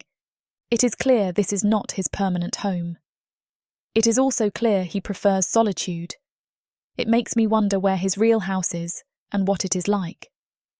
Is it as manly as this structure? Is it as secluded? The sun falls behind the trees, and dusk comes early to Hydrel's house. I watch the forest settle in for the evening from his porch, swinging like a carefree girl in his swing. The world becomes much quieter. the birds returning to their nests and the animals retreating for shelter.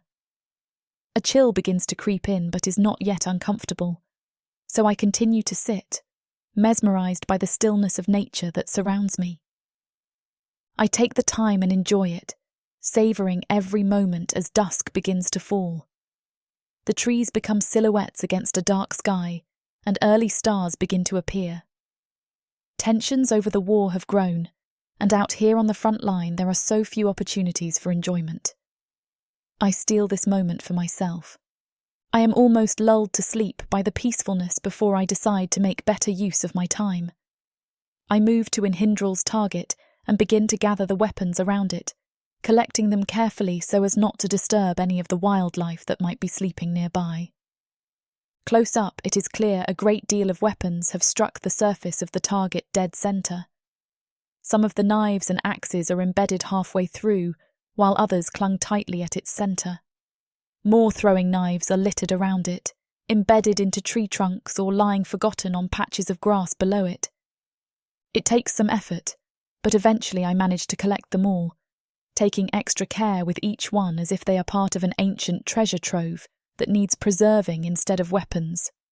In Hydrel discarded as tools meant for practice alone. There is a table near a worn spot where it is obvious in Hydrel stands to practice. I dump the load on the table and sort them into their like groups. I find 4 sizes of throwing knives, 3 sizes of throwing axes, and a few spears so large I had to drag them to place them near the table. The light is slowly disappearing to the darkness of night. I take a deep breath, savouring the crisp air as I begin to stack the wood near Indrihal porch. The sound of stacking wood echoes through the night as I work, the familiar smell of freshly cut timber soothing my worries. I'm almost finished when a large owl comes out from its roost and watches me intently from atop one of Indrihal's chimney stacks. We remain there for several minutes, both admiring my handiwork, until eventually it takes flight and disappears into the darkening sky. With a satisfied sigh, I finish off stacking the firewood and move back to the porch swing. I have waited as long as I can, and I arrange the bag of food so Hydrel will see it when he returns. I am disappointed I will not get to see him tonight. I hear footsteps and spin to see Hydrel. He is walking up the path to the house. His shoulders hang and he seems burdened by a heavy weight. I fight the urge to rush down the path and hug him closely to me. I want nothing more than to comfort him and ease, if only temporarily, the heavy burdens he shoulders. It's only as he steps closer that I notice the blood. His shirt is splattered with it. Large stains mar his left pec and right side. He doesn't seem to be labouring in pain, but the sight of all that blood spurs me to action. He looks up and meets my eyes. I can see resignation in his gaze, but still no pain. At least not the pain I expect to see with him covered in so much blood. "You're bleeding," I accuse. I pray he's okay. Chapter 11. In Hydrel. Learning that there are human puppets everywhere makes my blood boil, while at the same time giving me an unfulfilled feeling. There should have been more information coming from his mouth than how many more of him there are. I sigh. This is a complete freak show. I said out loud as I gave Malik one more look with irritation before I took my leave. Walking back, I reflected on what I've done. Regardless of the fact that he is a puppet, he still has the face and mannerisms of a human. He is human, and I beat him to a pulp to find the information we needed. To keep my people safe. Guilt and sorrow built up as I got closer to home. I needed to bathe this blood off of my body and cleanse this feeling. But now, as I arrive at my home, I'm surprised to see Paloma standing there. She looks like she's been there for a while. Her expression becomes concerned when she sees me up close. "In Hydrel, are you all right? Who did this to you?" she says, coming closer. Oh no, she thinks the blood is mine. What will she think if she finds out the blood is from a human? What will she think of me? I can't bear to look her in the eyes as I answer. "It's okay, I'll be fine. Nothing a bath and medicine can't take care of. What do you want? She looks at me and tilts her head, confusion flitting across her delicate features. Then she reaches into her bag and pulls out a container of freshly prepared food, holding it out to me. This is for you. Please take it. She smiles kindly. I'm taken aback by the gesture.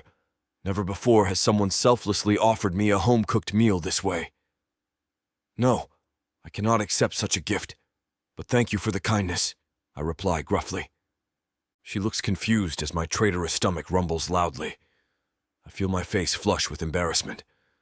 The aroma rising from the food is so tempting and delicious. Slowly, I reach out and take the container from her outstretched hands, admitting defeat. She has won this round. Paloma chuckles at my flustered reaction. I wanted to make this for you, as thanks for helping my children find their way to me. I look at her, shocked that she shows no fear or distrust towards me. An orc. Why are you unafraid in my presence? I ask bluntly.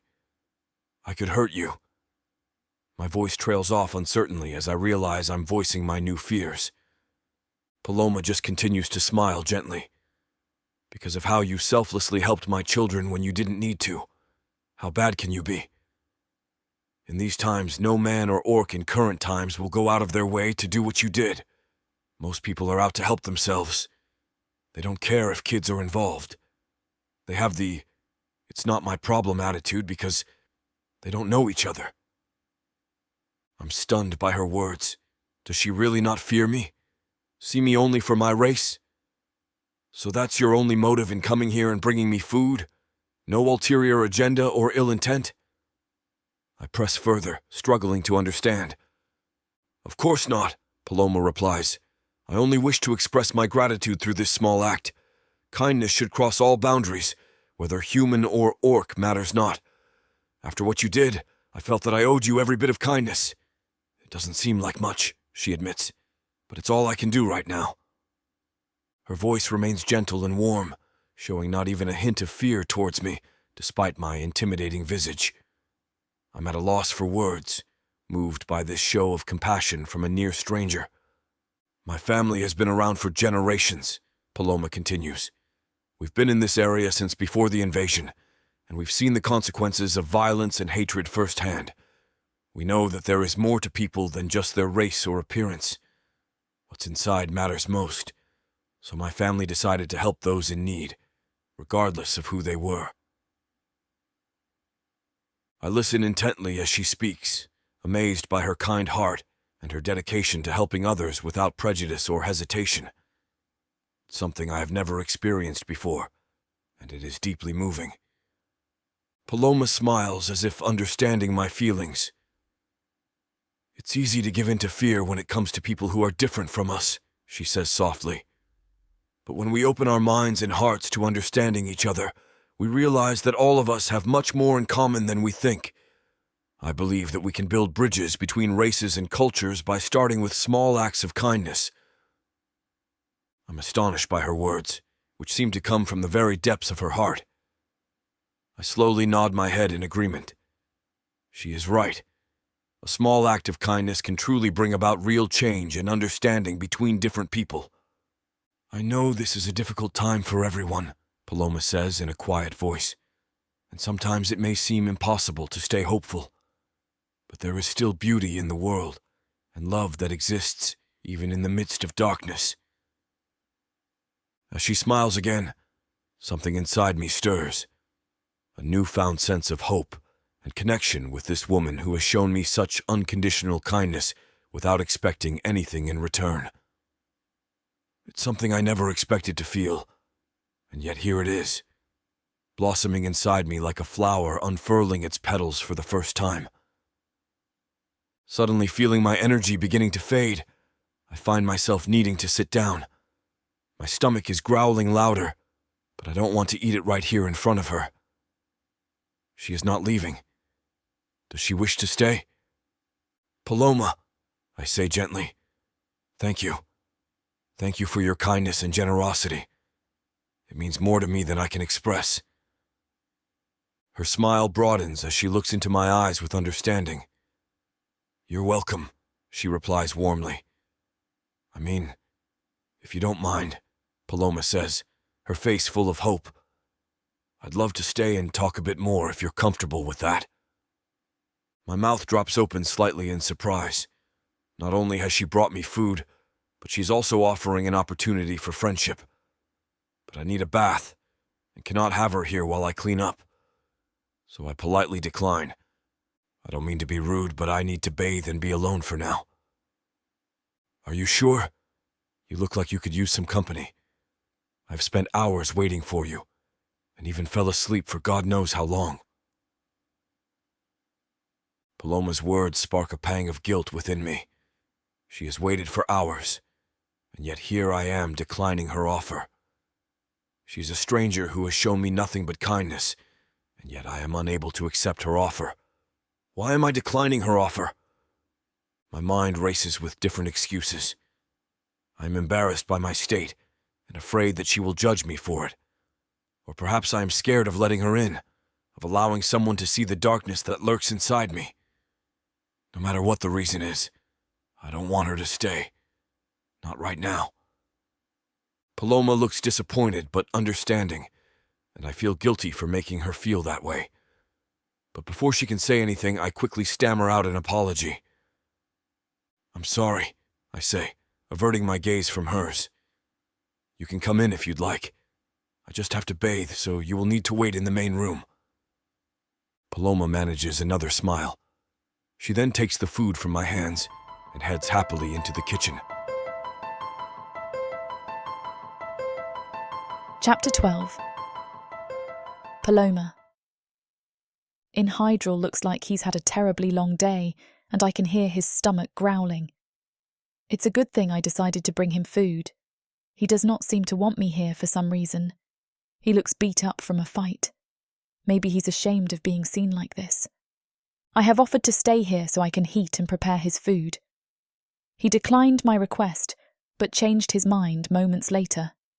He let me inside his home, and is eager to bathe and remove the blood that soaks him. I watch him walk to the river I know is just past the tree line. Hopefully, I'm not overstepping my bounds. It feels like I was too pushy, but after everything he did for my boys, I want to show him how much it means to me. Looking around, I realise that the house does not look as though it's been lived in. Everything looks new and clean. This house must be a temporary arrangement. Everything is gigantic, from the door to the furniture. I decide to make use of the kitchen and start prepping his food. I pull out a few plates from the cupboards and start heating the food over the fire. As I'm taking care of the details, I can't help but wonder what Indrihal has gone through during his day. Has he been in danger? A few minutes later, I hear footsteps coming through the back door. I step away from the kitchen and find Indrihal standing there. He looks much better than before, like a weight has been lifted off his shoulders. His eyes are brighter now. He looks more alive. I smile at him. The food will be ready soon. To my surprise, he smiles back. We stand there in silence for a few moments before I walk back into the kitchen. Indrihal watches me as I finish preparing his food. His gaze is intense, like he's trying to read my mind. I can feel my heart racing. I can't help but admire his physique. It's hard to look away from him. I take a few deep breaths, trying to control my nerves before turning back to face him. He's still looking at me, and for a moment I forget where I am and what I was doing. His skin glistens with water droplets, and the light plays off his exposed muscles perfectly. I find myself transfixed by him, my heart racing ever faster. He looks different now than when I first met him, stronger, more determined. He holds himself a little higher, like something happened while he was in there that gave him back some of his strength. He looks like an orc warrior god in this moment, strong, powerful, fearless. I find him overwhelmingly attractive. My eyes search his face for an answer to what's going on within him. What is he thinking? What has he been through today? I feel an unexpected connection between us, one that I can't quite explain or understand fully yet. He catches my gaze for a few seconds, and I look away. You can eat now, I say, placing the plate in front of him. I start to walk out the door without saying a word. "Aren't you going to stay and join me? Have you eaten?" "Oh, I actually have to get home. I figured I'd just make sure you were taken care of as a token of my gratitude. And yes, I have eaten." "Oh," he says, looking slightly disappointed. "Well, thank you for your kindness and for stopping by." "My pleasure," I reply, trying to hide that I'm blushing. Silence fills the room before he speaks again. "We can meet tomorrow to send the letter if you'd like. I can pick you up at your workplace." "Thank you, Hydrel," I reply with a nod. "I'd like that. Goodbye." I walk out in a hurry. The walk home is different this time. My feet carry me faster than usual, and despite being exhausted from all the worrying and running around for my kids earlier, I feel surprisingly energized now that I've left Hydrel's house. Deep down, I know it has something to do with the fact that he made my heart beat faster for once again. Although our brief interaction only lasted for a few minutes, it felt like an eternity to me, as if we were two strangers stuck in some kind of limbo between reality and fantasy, between what could have been and what never will be. As I walk home, my mind reels with the events of the evening. I can't help but feel a little shaken up. What just happened between us? Was it really just a moment of kindness and gratitude, or something more? I don't know why this man had such an effect on me. The warm sensation in my chest doesn't stop by the time I get home. Such strong emotions stir inside of me. Strange and unfamiliar feelings that I haven't felt in years. Not since my husband's death. For the first time, I find myself attracted to another man. I'm not sure what to think, or how to feel about this new development. On one hand, it's exciting and thrilling to feel such strong emotions again after so many years of numbness and loneliness. But on the other hand, it's completely foreign and frightening to me. What if he doesn't feel the same way about me? At first, I want to run away from these feelings, to ignore them entirely and go back to living my lonely existence without any distractions. But then a part of me takes over and shuts down those fears. This could be my chance at happiness again. It would be foolish not to at least give it a try. I'm still feeling a little shaken up when I get home, my mind reeling with the events of the evening. For the first time in years, I find myself attracted to another man. It is an oddly comforting sensation, and one that I have not felt for a long time. And yet, as I think about it more, I start to feel conflicted.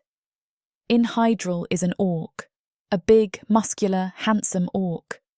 I shouldn't be drawn to him, but when I look at him, something more stirs within me.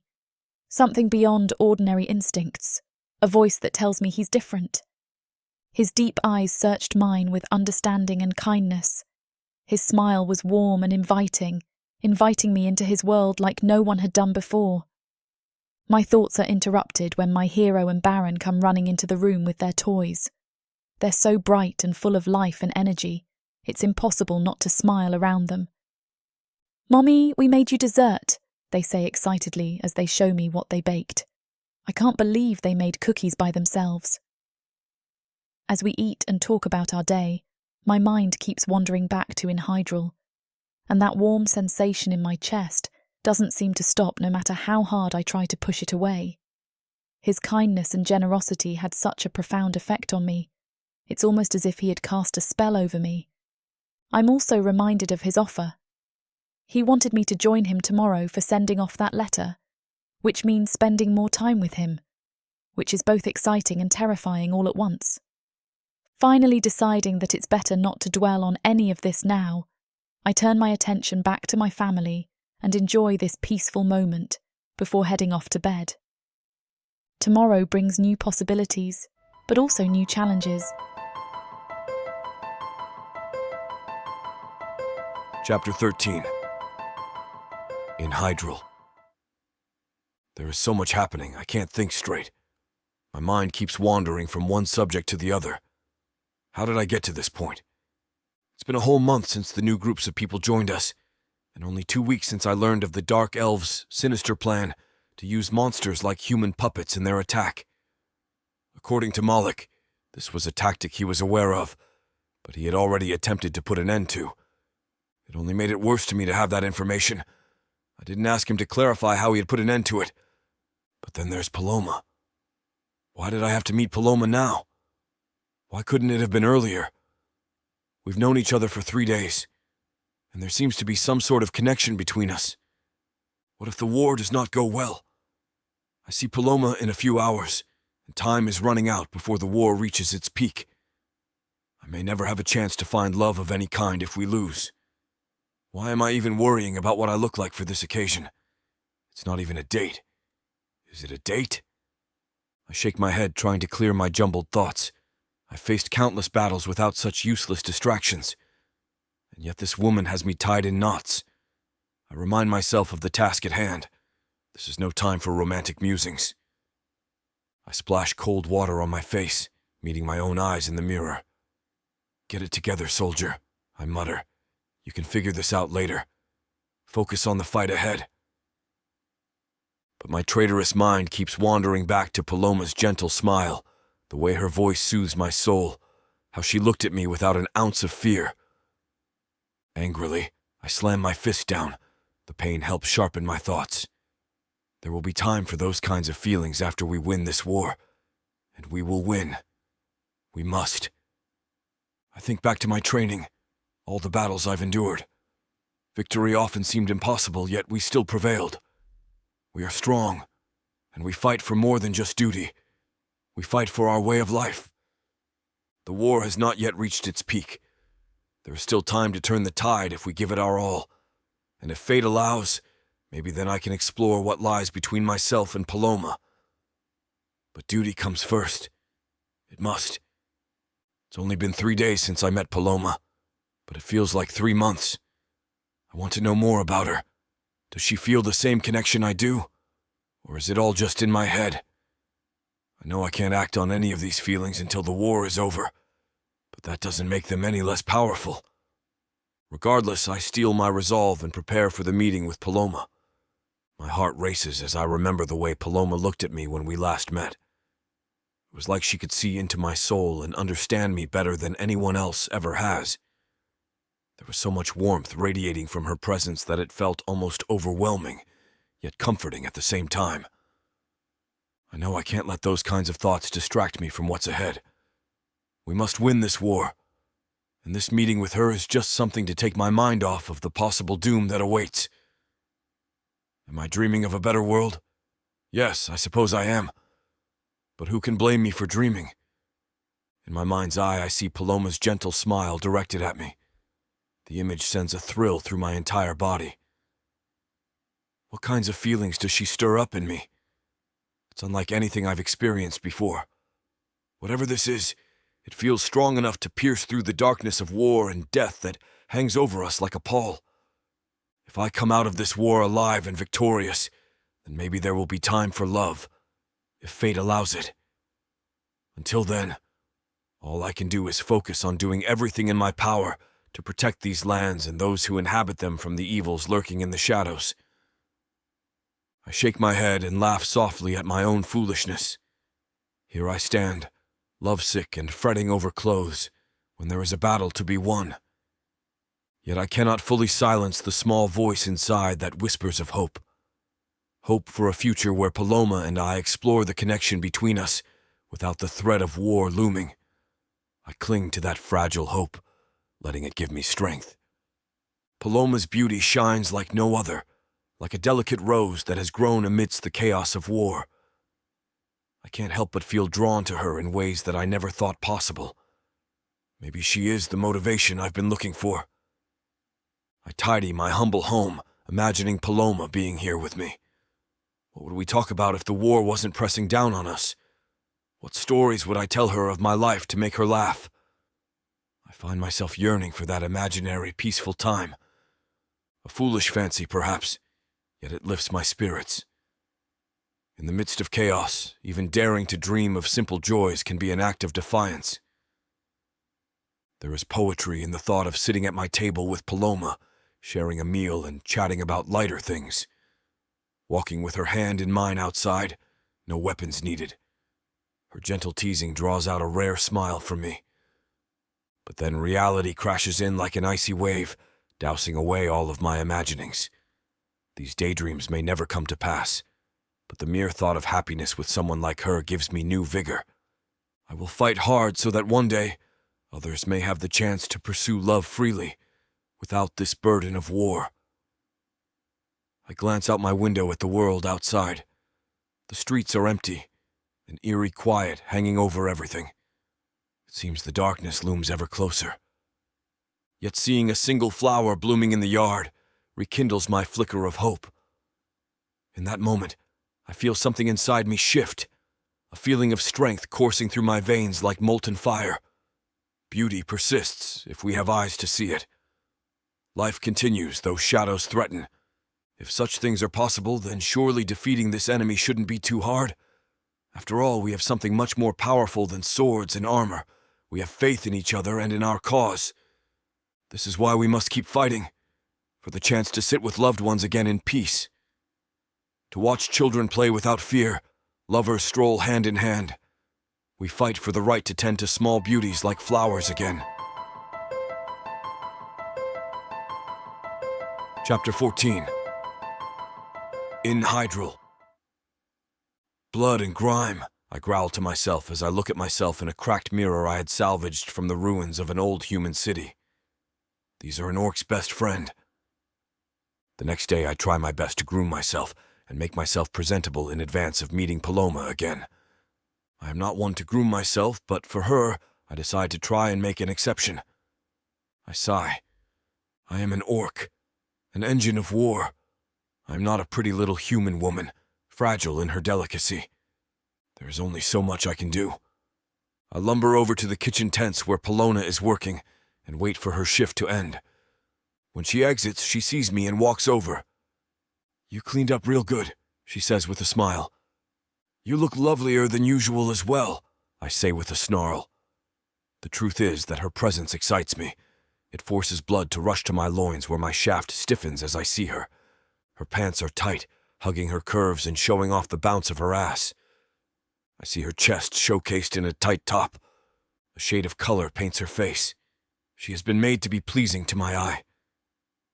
"I just threw something together," she says. "You like it?" "I do."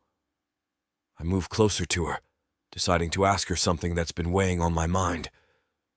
Though I can't help but wonder if I should, knowing you had a mate. Her face falls. "I told you he was gone." I nod, feeling her grief. Humans are remarkably fragile. "I am sorry," I say, "but I needed to ask. Some orcs never move on from the loss of their mate. If it's too difficult for you to talk about." "It's okay," she says. "We weren't in love so much as in the right place at the right time, so we made kids. Because what the hell else were we going to do, you know? Like if I didn't belong to some man, then there would come a time that I would have been made into a commodity for someone." I growl in anger at Paloma being treated that way. If anyone will take their pleasure from their woman, it will be me. Perhaps it is me thinking with my pants, but all I can think of is picking up Paloma and keeping her for myself, to do with as I please. "Mommy!" I hear a voice call out and I turn. Baron and Hero run to us. It brings me back from my lust-clouded reality. I am in Hydrel the Smasher. I do not have the ability or time to fall in love with a human woman. Not when the battle with the Dark Elves could happen any time now. I cannot lose my focus. I cannot be distracted by pleasures of the flesh, even if that flesh is sumptuous and delicious. "Can we come with you when you write the letter that we're okay?" Baron asks. "You may," I say. Paloma looks happy that her sons will be able to accompany us. "Please behave for Mr. In Hydrel," she says. "He's an important person and he doesn't have time for you to be naughty." "In Hydrel, can you pick me up?" Hero asks. "I want to ride up there." "Me too," Baron yells. "He doesn't have time to do that," Paloma says. "Please don't ask that." I chuckle. "Actually, there is nothing I would love more than to have these two younglings get a ride on me," I say. I squat low and use a hand to grab each of the younglings. I place them on each shoulder. Hold on, I say. You do not want to fall from there. Each of Paloma's younglings grabs an ear of mine to stay on. Hero further grabs one of my tusks. This is so cool, Baron says as I slowly stand up. I'm on top of the world. Paloma looks a combination of shy, mortified, and amazed. I am so impressed in Hydrel, she says. I never thought a fierce orc warrior had the ability to empathize with tiny human kids.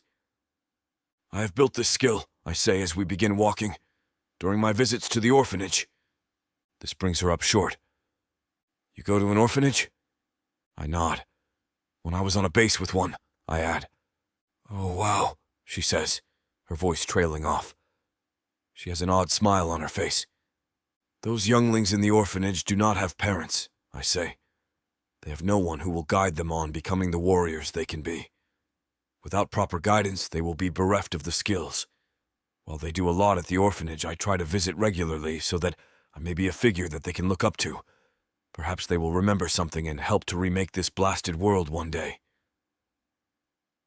You're such an amazing man, Paloma says, not even trying to hide her admiration. I beam in pride. A part of me wonders why I care so much, and why it feels as if I have conquered the world. I want to understand this irrational happiness, but I am not given an opportunity, because a voice interrupts us from behind. Chapter 15. Paloma. Am I interrupting? A voice breaks the moment. Malik slowly makes his way up to us. Hydrel and I stop and let him catch up. He stands in front of us, and his eyes slowly travel between Hydrel and me, as if he's inspecting something. He greets the children with the old tongue word for hello, and then a deep smile rises to his face as he looks at me. You're good for Hydrel, Paloma. I'm happy he's gotten the chance to interact with others like you. I feel my cheeks catch on fire. Why am I so embarrassed? We haven't done anything. It's not like that. We're just acquaintances, Hydrel bluntly says. Malik simply laughs and waves his hand in dismissal. Peace, Hydrel. Life is short. Experience it and cherish it. He gives Hydrel a nice pat on the arm. I tilt my head to the side, questioning what he could mean by that. I feel like Hydrel experiences a lot, doesn't he? Maybe there's something else I'm not seeing. The silence is long and Malik cuts through it like softened butter. Where are you all headed? He asks. I look to Hydrel, but he doesn't answer, so I do. We're on our way to Pythas. It's where all the bird messengers are. Malik gives me a small nod. We have a letter to send. All the kids helped write it. I wave the well-folded letter toward him, and he looks down at it happily. Why don't I take the kids to go see Thanos, who has come to visit, and surely missing his own kids, and you two can take care of your business? Malik offers politely. Almost immediately the kids cheer in agreement. Malik chuckles at their enthusiasm. Hero gently taps Hydrel on the shoulder, and Hydrel's head turns to look at the young boy in his arms. Can I get down and go with... Hero blinks at the older orc, leaning on his walking cane. It's funny to me that he uses one when he doesn't seem to be physically inept. In fact, I'd wager he could take most of the camp despite his greying hair. Malik, the orc provides. Can I go with Malik, please? Hero quietly asks. Hydrel nods and puts Hero down, giving him a short pat on the head. Baron quickly scrambles down too. I glance over at Hydrel and see that his eyes are fixed on Hero, who is now holding Malik's hand and chattering away excitedly. I want to protest, but Hydrel's hand on my shoulder quickly stopped me from speaking up. Thank you, Malik.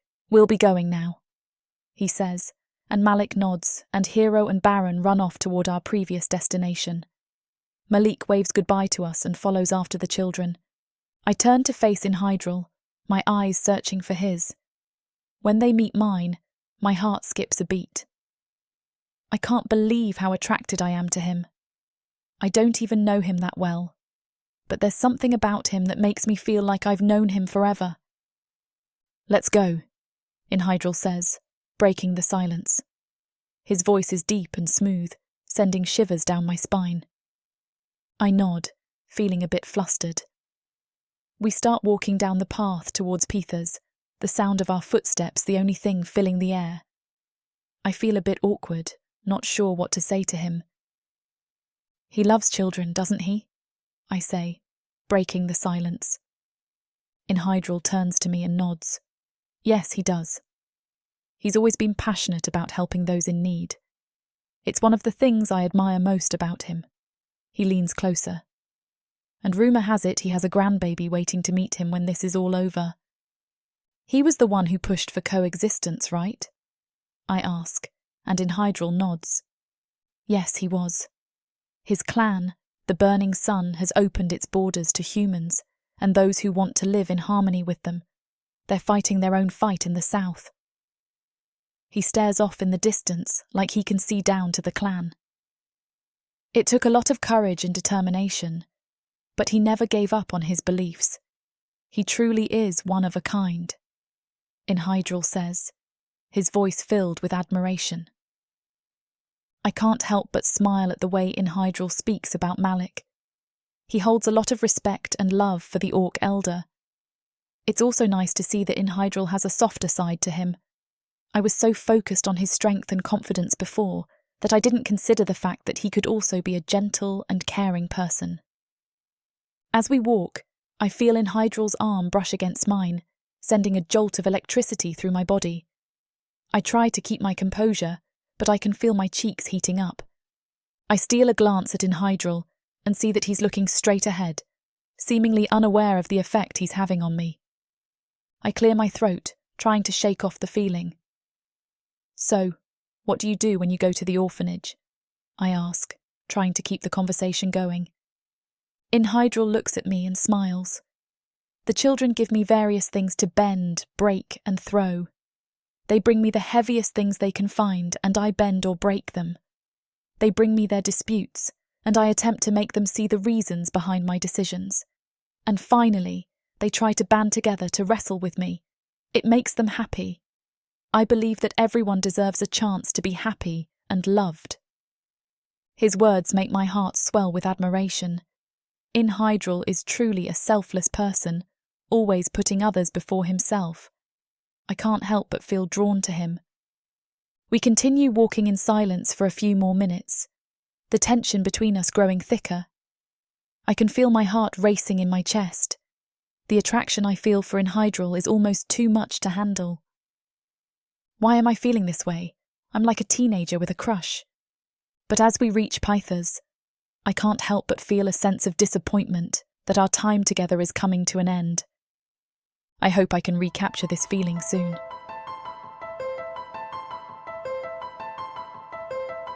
Chapter 16. Hydrel. There's a familiar scent in the air as Paloma and I walk out of Peeta's encampment. I can't help but be happy to be in the company of Paloma and feel profound honor in being able to help. But I must remain, as ever, focused on my duties. Can you smell that? Paloma asks me. Yes, I say, sniffing the air. I know that smell well. It's like when I burn the meat at work, she adds, covering her nose and mouth with the yellow scarf around her neck. It's the smell of war, the scent that you try to forget but never will. I decide not to tell her. Best, this is the first and last time she smells it. I hope. Probably just that some orc has tried to cook their dinner and the idiot has burnt it, I tell her. Paloma smiles. You see, that's why we need you humans to cook for us. That makes her laugh, and I take great pleasure in that, perhaps too much. Here we are, I say, trying to steady my voice. This is Peeta's home. Paloma nods, her eyes wide with excitement. I can't wait to meet him and his mate. Before I can knock, the door swings open, revealing a grinning Peeta and his mate, Dana. She's beautiful, with a kind face and a body that seems to defy gravity. My eyes linger on her for a moment before snapping back to Peeta. Ah, Hydrel, good to see you, Peeta exclaims, clapping me on the shoulder. And who's this lovely lady? Paloma, I reply, swallowing hard. She's a friend. Nice to meet you, Paloma says, offering her hand to Pitha and Dana. They exchange warm greetings, and I can already tell they'll get along just fine. Come in, come in. Pitha ushers us inside, where the scent of wood smoke fills the air. Look, Pitha, I begin, getting straight to the point. We're here because we need to send a message to someone far away, and we think a messenger bird would be our best bet. Ah, yes, Pitha nods sagely. A wise choice indeed. And you're in luck. I happen to have one remaining. Really? Paloma's eyes light up, her smile infectious. That's wonderful. Thank you, I tell them. As Paloma begins the letter, I can't help but steal glances at her. Her presence fills me with both desire and dread. I want her, but I know I cannot have her. My path is dark and dangerous, and she deserves so much better than I can offer. Paloma finishes writing her letter to Hana. Her fingers glide over the parchment, each stroke imbued with hope and determination. I feel a warmth spread through my chest, watching her pour her heart out onto the page. Done, she announces, folding the letter carefully before handing it to Pitha. Please make sure this reaches Hana. Of course, he replies, securing the letter to the messenger bird's leg. With a nod from Pitha, the letter from Palmo. Dana invites us to stay for dinner, but we decline, knowing we have already imposed enough on their hospitality. Ready to go? Pitha asks, breaking me from my thoughts. Ready, I confirm, though every fiber of my being screams for me to stay, to hold Paloma close and never let her go. But I cannot, so I turn away, following Pitha and the messenger bird into the fading light. Thank you both, Paloma says, her eyes glistening with gratitude. We couldn't have done this without your help. Take care, Dana replies, embracing her briefly before stepping back. As we walk away from Pitha's house, the night air grows cooler, the scent of damp earth heavy in the air. Paloma shivers slightly, pulling her cloak tighter around her shoulders. Thank you for helping me in Hydrel, she says softly and sincerely. I don't know what I would have done without you. Don't mention it, I reply gruffly, trying to keep the emotions that threaten to overwhelm me at bay. The dinner last night was more than enough. Still, if there's anything I can do to repay you, she begins, but I cut her off. It's fine, I insist, my heart hammering in my chest. I must get away from her, or I'll lose myself completely. Listen, I have some inspections to do tonight. You can probably find Malik around the plaza. Ah, okay, no problem. I will see you soon, she asks, concern etching her features. Yes, of course, I say, forcing a smile. I back away, still smiling, turn, then quickly hurry away from temptation, away from that feeling that is beginning to consume me. I can't stay any longer, or she'll sway my feelings I can't afford to indulge in. As the distance between us grows, I fight the urge to look back, knowing that if I do, I may never leave her side. The next day, I'm not in a good mood. My heart pounds with every step, a constant reminder of the turmoil within me. It's been a day since I hastily left Paloma's side, and already I feel like I'm losing control. But I must try to avoid contact. Of course, as I turn the corner and there is in front of me, I curse fate, which I know brings me here. In Hydrel? Paloma says, her face alive with warmth. My heart leaps into my throat as I hear her sweet and melodic voice calling out to me. I spin around to see Paloma standing in the sunlight, her smile radiant and sparkling eyes. Damn it. Paloma, I mutter, barely able to meet her gaze. I have to go. Wait, she exclaims, concern furrowing her brow. Is everything all right?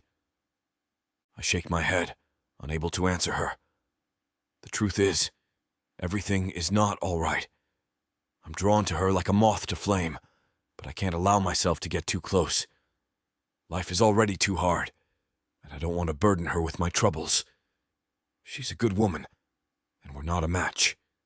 "How are you?" she asks, taking a step closer. "I'm good. Look, I'm sorry, but I have to run. I'm late for a briefing," I lie. Her expression falters, hurt flashing in her eyes before she quickly masks it. But I can tell she doesn't understand. How could she? I turn on my heel and walk away, feeling as if my ass is on fire with each desperate stride. It's a cruel irony that the only thing capable of extinguishing the flames is the very thing I'm running from. The hours of that day become an endless cycle of evasion and self-loathing, a dance of desire and denial. The more I try to distance myself from Paloma, the more my thoughts are consumed by her. The warmth of her smile, the softness of her touch, the fire that smolders beneath the surface. I know I must put an end to this torment, but how? How can I extinguish a flame that burns so brightly within me? As the shadows of doubt and fear surround me, I find myself at a crossroads, torn between desire and duty. And though I may not know the path ahead, one thing is sure. I can no longer outrun the flames that threaten to consume me. I take myself to my bed. Perhaps sleep will give me grace. And I do, but only for a short time. Suddenly I'm ripped awake. Screams echo through the night. My heart pounds in my chest, adrenaline surging through my veins as I launch out of bed and stumble towards the door, my limbs heavy with exhaustion. "Damn it!" I hiss under my breath.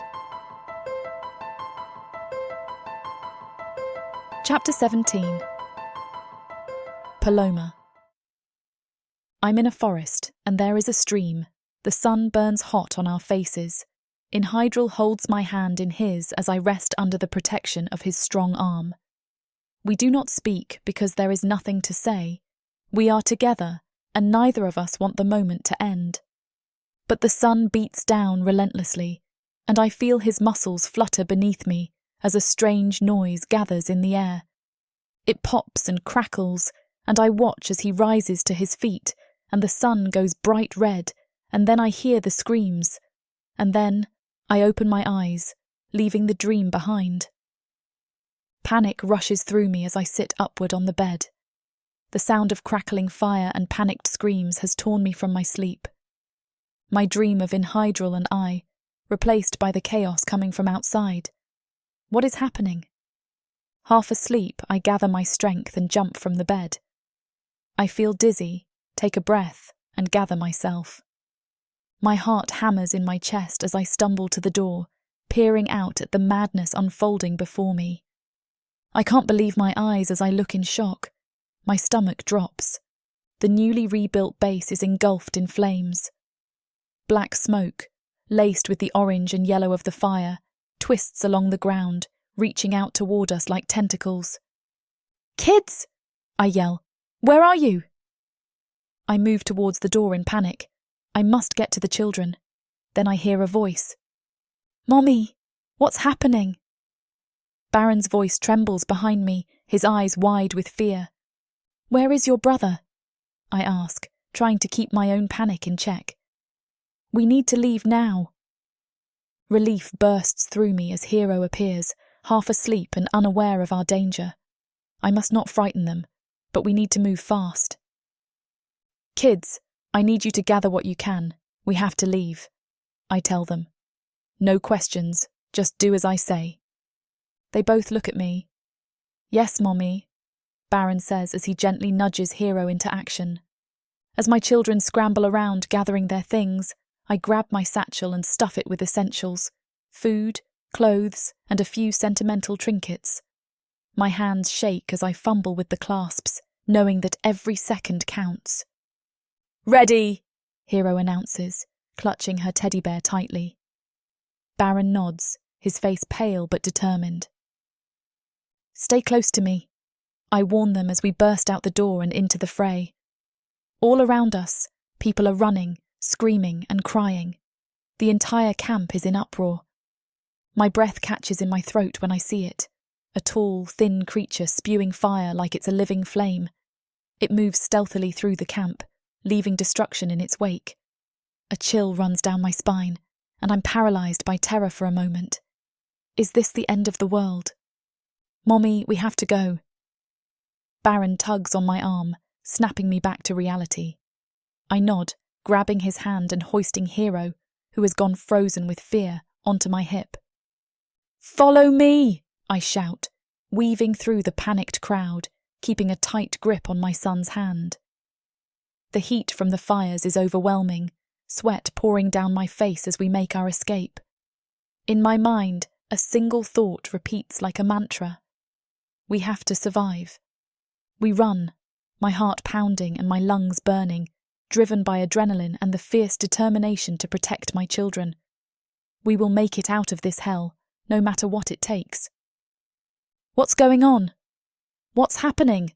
I scream, desperately searching for answers in the chaos. Just then, Malik appears, his eyes wide with urgency. Go to the woods, he shouts, brandishing an axe that glints menacingly in the firelight. Follow the orcs, they'll lead you to safety. My eyes widen in horror as I take in the sight before me. A group of orcs, their weapons drawn menacingly, herding frightened people toward the edge of the forest. Though my heart leaps with hope at the thought that Hydrel might lead them, I quickly realize he is nowhere to be found. Where could he be? Is he safe? Has something awful happened to him?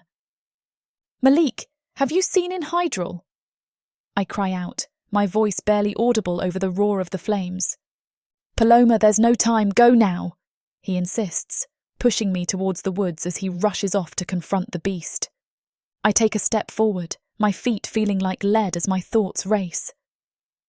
Hydrel's fate haunts me, and I can't help but worry for them.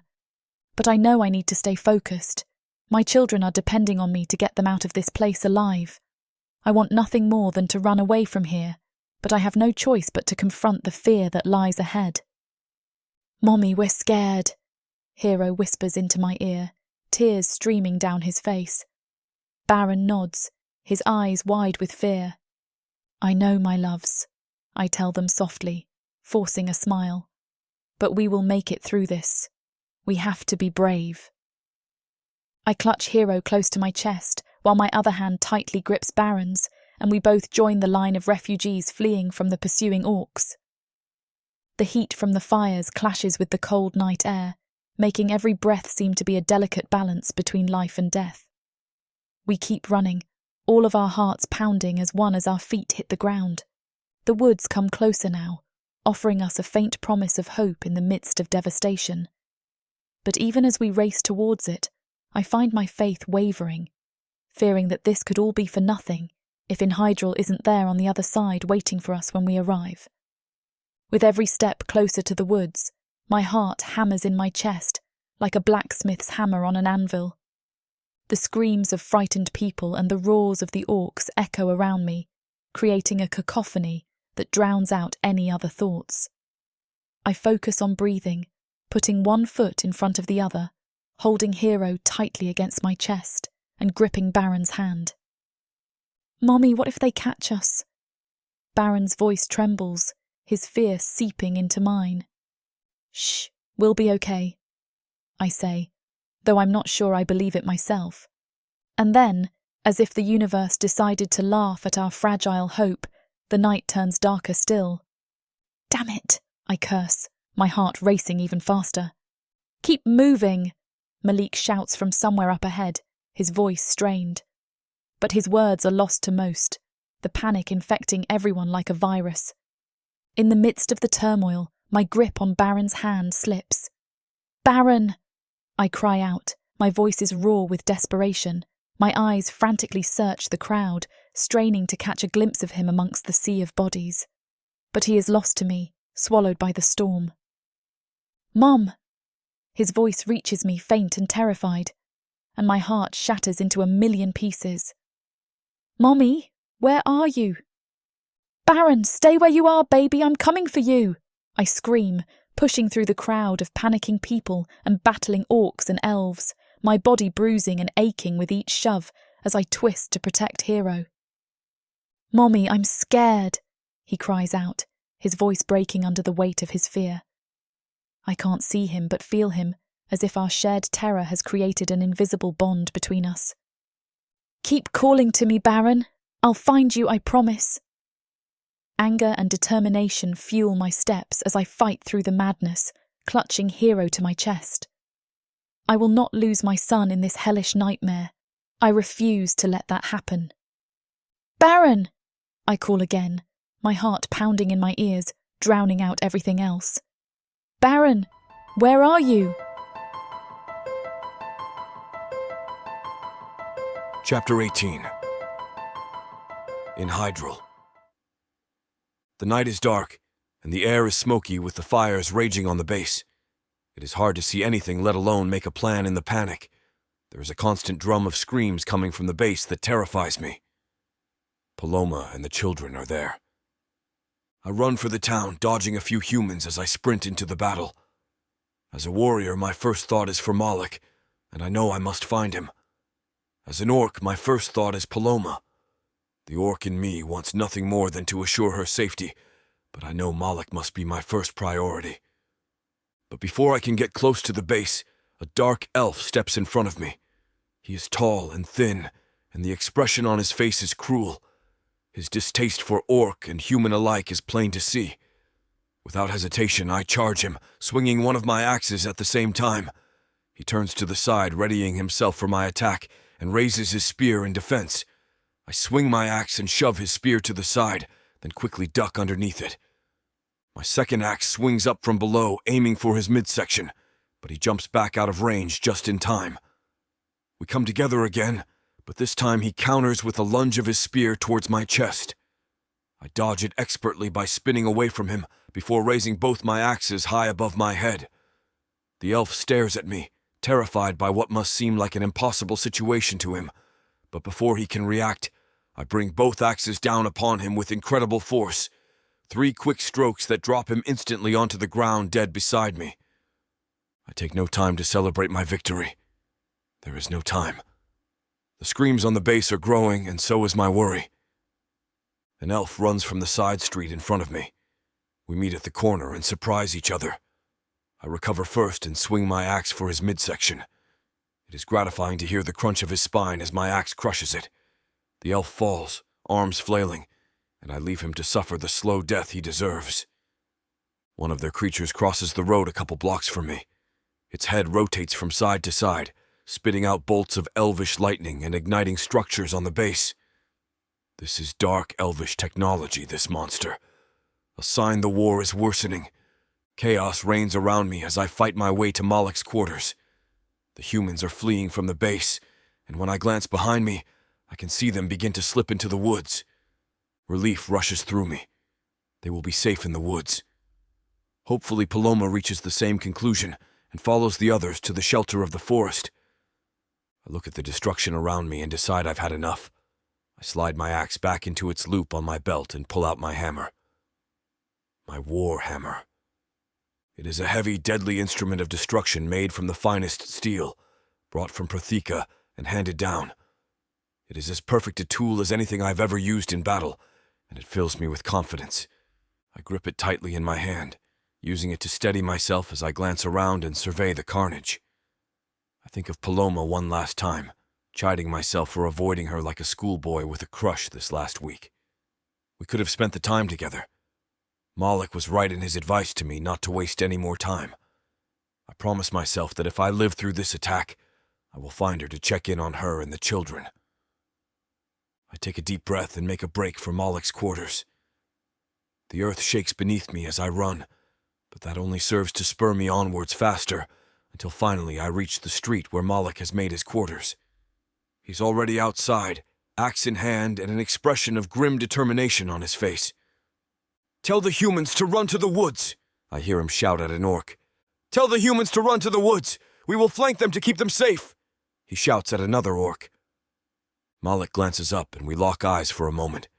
He nods his head in acknowledgement, and we both turn back towards the battle, ready to fight together until this war is won, or we are dead trying. I manage to kill 3 more elves and am in the midst of subduing another when I hear a scream. It is familiar and fills me with dread, even before I can place who it belongs to. I spin around and my worst fears are confirmed. It is Baron. He is being chased by a dark elf. The elf has a look of glee on his face, delighted to be torturing this small human boy. I tighten my grip on my hammer and spring toward Baron. The dark elf notices my advance and pulls up short, grabbing the boy at the last second. He holds the boy's wrist in his hand, keeping him outstretched before himself like a shield. I stop short, unable to attack without harming Baron as well, but I don't lower my hammer entirely. I keep it trained on the elf as I inch closer, bit by bit with slow shuffling steps. The dark elf bares his teeth in a snarl of fury and hatred. He lifts Baron into the air, and I can hear Baron scream. "It's okay. Everything is going to be okay," I try to assure the boy, hoping my words don't turn out to be empty lies. The dark elf shakes the dangling boy and growls something in Elvish. The language is dark and halting, and it physically hurts my ears to listen to his ravings. The dark elf smirks and raises his spear, pointing it to Baron's back. Though I don't understand the words he is muttering, I understand his intent. I coil my muscles, preparing for what is suddenly one of the most life-changing battles of my life. I launch myself toward the dark elf, swinging my hammer with a fury I haven't felt before. It makes contact with his arm and holds the spear, and I listen to the satisfying crunch of his bones. He lifts Baron higher and shakes him, and I swing my axe in an uppercut that opens the elf from stomach to heart. The elf shrieks and drops Baron, who runs to stand behind me. I swing my hammer again while the elf is busy trying to hold his organs inside his body. It takes him upside the left side of his face and crushes his head inward in a final and deadly blow. The elf wheezes and his arms drop, letting some of his intestines drop to the ground before the rest of his body follows. I make sure he is dead and prepare to turn and comfort the boy when I feel his body cling to my leg. "You saved me!" Baron clings to me. Thank you. You saved me." "You're welcome, but we're not out of trouble yet." I kneel before him, and he flings himself against me. I wrap my arms around him and give him what comfort I can in the midst of the attack. "Where is your mommy, Baron?" I ask, afraid the worst must have happened for her to let one of her children out of her sight. Chapter 19. Paloma. "Baron!" I shout again, even though I know it is hopeless. The chances that Baron can hear me over the chaos of the attack is slim to none. I clutch Hero's hand so tightly in my own that only death itself could separate us. I don't know what to do. Baron is back there, at the base, in the midst of an attack. I have to get to him and help him. I need to find and protect him, but I have Hero to think about too. I can't lead Hero into a dangerous situation. I hear Hero begin to cry and scoop him up. I want to verbally comfort him, but I am out of breath from retreating to the woods. I squeeze him in my arms as I run and fight off tears of my own. I have to keep it together if I'm going to get us all out of this. "Baron!" Hero sobs. I feel his little arm reaching back to the base over my shoulder. I feel a piece of my heart break irreparably. "Mommy, we left Baron." I cannot handle the guilt. I should have held Baron as well. I should have held his hand tighter. What kind of mother is separated from her son during an attack? Hero sobs against me and brings me out of my thoughts. No time for thinking. I just keep running. I can't believe how quickly everything has gone wrong. Just yesterday we were all in the kitchen together, and now we are running from an attack. The trees ahead of us come into view, and a spark of hope ignites inside me. I run through the first sparse trees and further into the woods as fast as my feet will take me. My heart races wildly with fear and anticipation of what I might see when I emerge back in the base. Each step takes me further away from immediate danger, but also closer to not knowing what happened to Baron or anyone else that remained at the base. Fearful thoughts fill my mind as I continue to run, but they hardly compare to the reality I fear Baron is facing. The dense foliage swallows up what little light is left on this dark evening, making me feel like I am running blind with no end in sight. But still, I push forward with Hero held tight against my chest. He buries his head into my shoulder, muffling his tears against my skin, as if he knows it is better not to make any sound out here in case someone or something hears us coming. The farther we go, the more desolate this part of the woods becomes until eventually there are only tall evergreen trees towering around us. The ground beneath us is damp and spongy from recent rainfall, which adds an extra element of difficulty to our journey as our feet sink into each squishy step we take. I see an old tree then. It looks as if it snapped ages ago, 20 feet above the ground. I am drawn to it, and a plan begins to form in my mind as I step closer. I approach the tree, my feet crunching the fallen leaves and sticks with each step.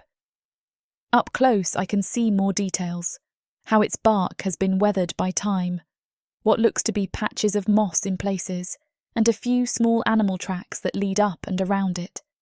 The hollow isn't large enough for me, but it's certainly big enough for Hero. I tap on the side of the trunk near where the hole is, and listen carefully as I feel a slight vibration coming from within. I peep inside and am relieved to find nothing but wood shavings and some old leaves. Hero! I peel his little body from mine. Instantly I miss his warmth and comfort. I swallow the lump in my throat. I have to do this.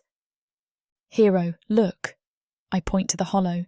The animals here made this nice little nest. I want you to wait here for me. No, Mommy, no! Hero clings to me again, his little body shaking. I hold back my tears and harden my heart. You have to. I push him gently away from me again. I have to go find Baron.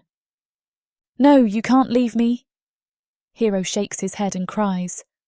I'm not going to leave you here forever, just for a little bit. I want you to think of it like hide and seek. You're going to stay here and hide while I go and get your brother. I hold him by his shoulders and will him to be strong. I know you are scared, but you'll be safe here.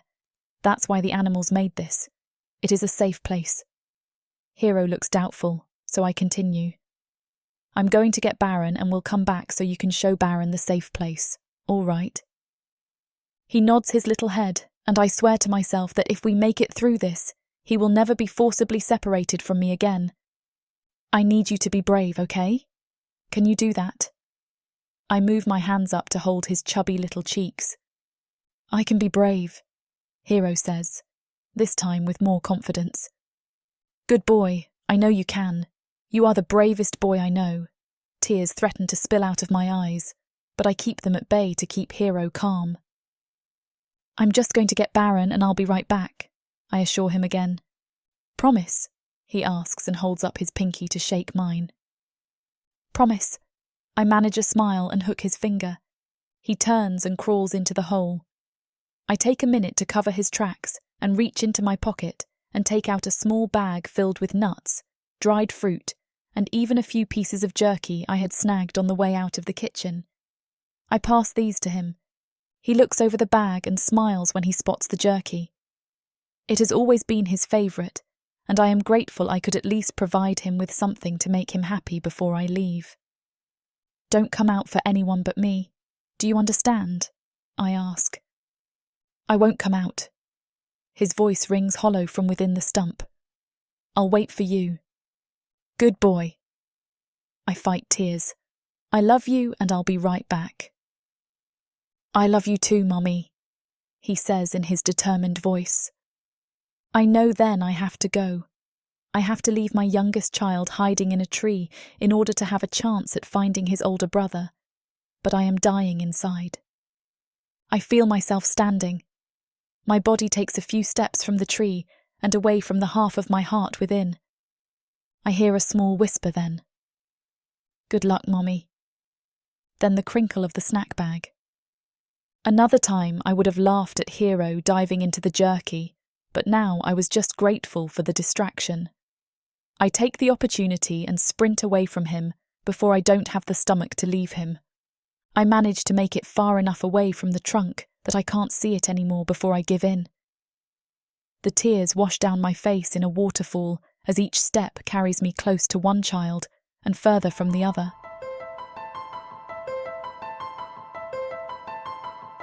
Chapter 20. In Hydrel. Where is your mommy? I ask Baron again, pulling him close. I don't know. he cries. "I was with her and Hero. We were running. We got separated." "Okay." I nod, hiding the anxiety I feel. Would Paloma have known to retreat to the woods? Would she have gone if she was separated from Baron? I curse myself for staying away from her this last week, for not helping her develop a plan for when the Dark Elves inevitably attacked. "All right," I turn back to Baron. "We need to get off the base and into the woods." Baron nods, and I take a second to assess our situation. Alone, I know I would be able to fight my way out. I'd even be able to protect Malik while I was at it. But with Baron, the situation is much more dangerous. "In Hydrel!" I heard Malik shout. "We need to retreat! Take the boy with you! Protect him!" I nod to acknowledge Malik's command. He doesn't need to command me. I would have protected Baron with everything in me anyway, but the command solidified my resolve. I turn to Baron and gesture him forward. He takes a hesitant step forward but doesn't move any further. His small frame is shaking with fear, and I can see the tears in his eyes. I kneel down in front of him and take his tiny hands in my own. "Come on, Baron," I said calmly. "We have to go now. We won't be able to fight them off if we stay here. I need you to be brave. Can you do that?" Baron takes a deep breath and nods before finally taking a step forward towards me. My heart swells with pride at his bravery and courage, despite the overwhelming odds against us. I scoop him up into my arms and hold him tightly. "We're going to have to fight our way out," I warn him. "It will get ugly. I'll have to kill some Dark Elves." His eyes widen with fright, but he nods resolutely. "If you get scared, just put your face into my back and don't look. I'll get you out of this," I instruct. "Promise?" he asks and holds up his little pink for a shake the way human kids sometimes do when they seal promises. "Promise." I hold up my own pinky. His finger barely wraps around mine, but the promise must have been made because he takes a deep breath and meets my eyes. "What should I do?" he asks. "I need you to hold on to me." I swing him around my back. He is so small that I wrap his arms around my neck and tuck his legs into the armpits of my vest. "You have to hold tight," I command him. "Do not let go." "I won't," I hear his little voice promise. "Ready?" I ask, but before he can answer, an arrow flies past us and I am moving. I dodge a Dark Elf and a blast of lightning from the toad-like monster the Dark Elves have employed to incinerate the base. I'm hoping to avoid as much contact as possible with the boy on my back, but my luck doesn't last. A Dark Elf jumps out from behind a building, and I'm forced to drop into a roll to avoid his attack. Baron screams in terror as I swing my warhammer in the air, connecting with the Dark Elf's ribcage with a sickening crunch. He gasps, but spins to face me, raising his spear again. I can hear the clashing of swords and feel the heat of fireballs soar past us as I fight the Dark Elf. Time is beginning to run short, and I can feel it. I swing my hammer at the elf's head and swing my axe at his body. When my two weapons meet, there is little left of the elf between them. I hear Baron cheer behind me, but watch as two elves walk up the street to me. Their spears are poised and ready, and they sneer at Baron. I straighten and hold tight to my hammer, waiting for their advance. They inch cautiously closer until another step forward would be the catalyst for this engagement. The elf on the left sneers at me, and I wink at him. He springs, shoving his spear as I step to the side and bring my hammer down on his shoulder. His move is immediately followed by the second elf, who stabs his spear through the muscle of my thigh. With Baron on my back, I am slow. He misses the bone, but the pain is incredible. It makes me rage. It makes me seethe. I hear myself roar and swing twice, splintering the shaft of the spear in two and catching the elf's arm with the other. The bone pops through the elf's arm, and his dark blood sprays through the air. I ready myself for the next attack, gritting my teeth against the pain in my thigh. I'm not sure how much longer I can go on like this when the first elf's spear shoots past my arm. It rips a deep tear in my upper arm that begins bleeding profusely. I turn and swing my hammer at him, but I feel myself stumble. I fall to my knees, still swinging my weapon to keep space between the elves and Baron and I. Baron climbs off my back. "Just leave me here," he says. "No," I shout. "I'm holding you back, I know I am. I've seen you fight before," he insists in his tiny, frightened voice. Never, I promise him as a fireball soars above us, setting another building ablaze. I grimace at the pain in both my arm and leg, but somehow manage to get back up on one knee while keeping hold of the warhammer with both hands. The elf takes advantage of this moment's pause and takes a step forward with his spear raised high above his head, ready to impale me through the chest if given the chance. Just before he is able to move forward, an arrow rips through my shoulder and out my right pec. I stagger for a moment and then hear the cry from Baron. "No!" he shouts. The first dark elf steps closer and I wait, making my injuries seem worse than they are. This trick will only work once, though, so I wait until he is close enough and swing. My hammer hits his lead leg and he drops. Before I can deal the death blow to his head, an arrow whizzes over my shoulder and into his eye. I glance behind me to see Pitha, a concerned look on his face. "Where is Malik?" I ask frantically. "You were supposed to be guarding Malik." "He sent me to help you." Pitha pauses to draw another arrow and dispatch the second elf. And not a moment too soon from the looks of it. "The boy," I motion tiredly at Baron. "We have to protect the boy." "Yes, Malik told me he was a member of your family," Pitha states, as if we have already gone through the mating ceremony with Paloma. "Where is your wife?" I manage to ask. "She is safe in the woods with Paloma and Hero," Pitha informs him. "Paloma is in the woods? She is safe?" I ask. I think I see Pitha nod his head and hear him answer, but everything I feel myself slump forward and the world go black. Chapter 21. Paloma. "Hell," I say out loud. That's what this world has turned into. I gaze at the flickering flames of the makeshift campfire, the warmth offering little solace to the chill that has settled in my heart. The harrowing escape from Pitha's base replays in my mind like a relentless nightmare. Heading out to find Baron while keeping Hero hidden was a nightmare of a choice, and I don't know what my plan was. I just count my blessings that I came across Pitha and the others, as they brought in Hydrel on the litter when they did. They had found the giant orc guarding Baron. But as they had marched through the woods, something had spooked Baron, and he ran away from the main column and staying hiding in the woods. I knew he was close. When they described the fighting he had seen, I knew this was a defense mechanism on his part. His brain had seen too much violence to process. I have to find him and bring him back to reality. I've been out 3 times today but haven't found anything. I will head out again. But first I need a better plan this time. One thing is for sure. With Hero being looked over, I'm not going to rest till I find Baron. Around me, the other people huddle together, their faces etched with exhaustion and fear. The rhythmic sounds of groans from the injured mix with the crackling of the fire, creating a sombre melody that echoes the weight of their shared struggles. As I prepare to embark on another perilous journey to retrieve Baron, Dana's voice halts me. She proposes sending her bodyguard back to search for Baron. My initial instinct is to reject the idea. After all, Baron's safety is my responsibility. Yet, Dana's gaze holds a quiet wisdom that implores me to consider the greater good. "He can go back, and you can join me in ensuring everyone's safe passage," Dana suggests, her voice a gentle ripple in the night air. I hesitate, torn between my duty to Baron and the collective responsibility we share for the well-being of our community. Finally, I respond, my words carrying the weight of my commitment. "No, Dana. Baron is my responsibility. I can't leave him alone out there. I owe Hydrel everything for saving him, and I won't abandon him now." The conviction in my voice matches the fierce determination in my heart.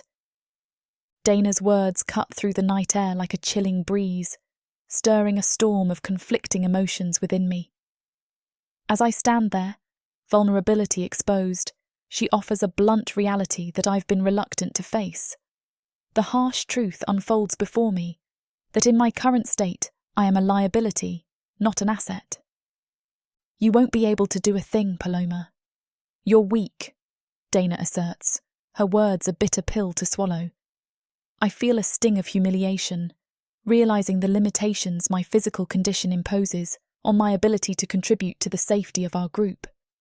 The weight of my perceived inadequacy threatens to crush my spirit, but Dana's unwavering determination holds a mirror to my resilience.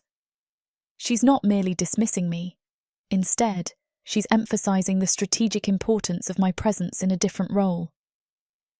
"Why would you want to add to the casualties?" Dana questions, her voice carrying a stark sincerity.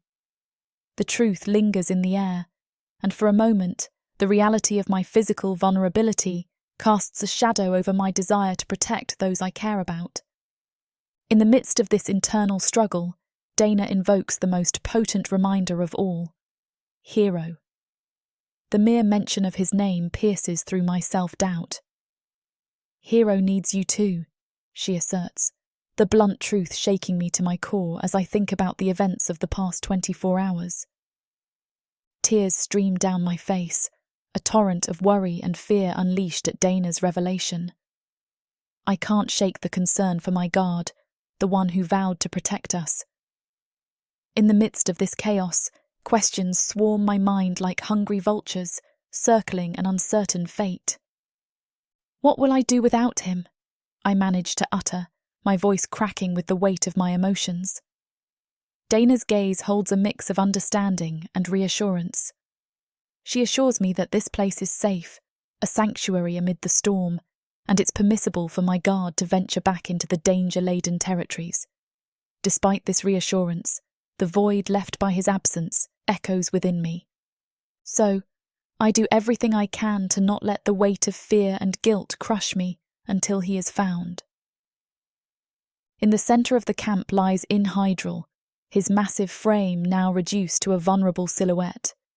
His wounds, inflicted in the fierce battle against the relentless dark elves, are a testament to the cost of their fight for survival. My fingers gently brush against his fevered forehead.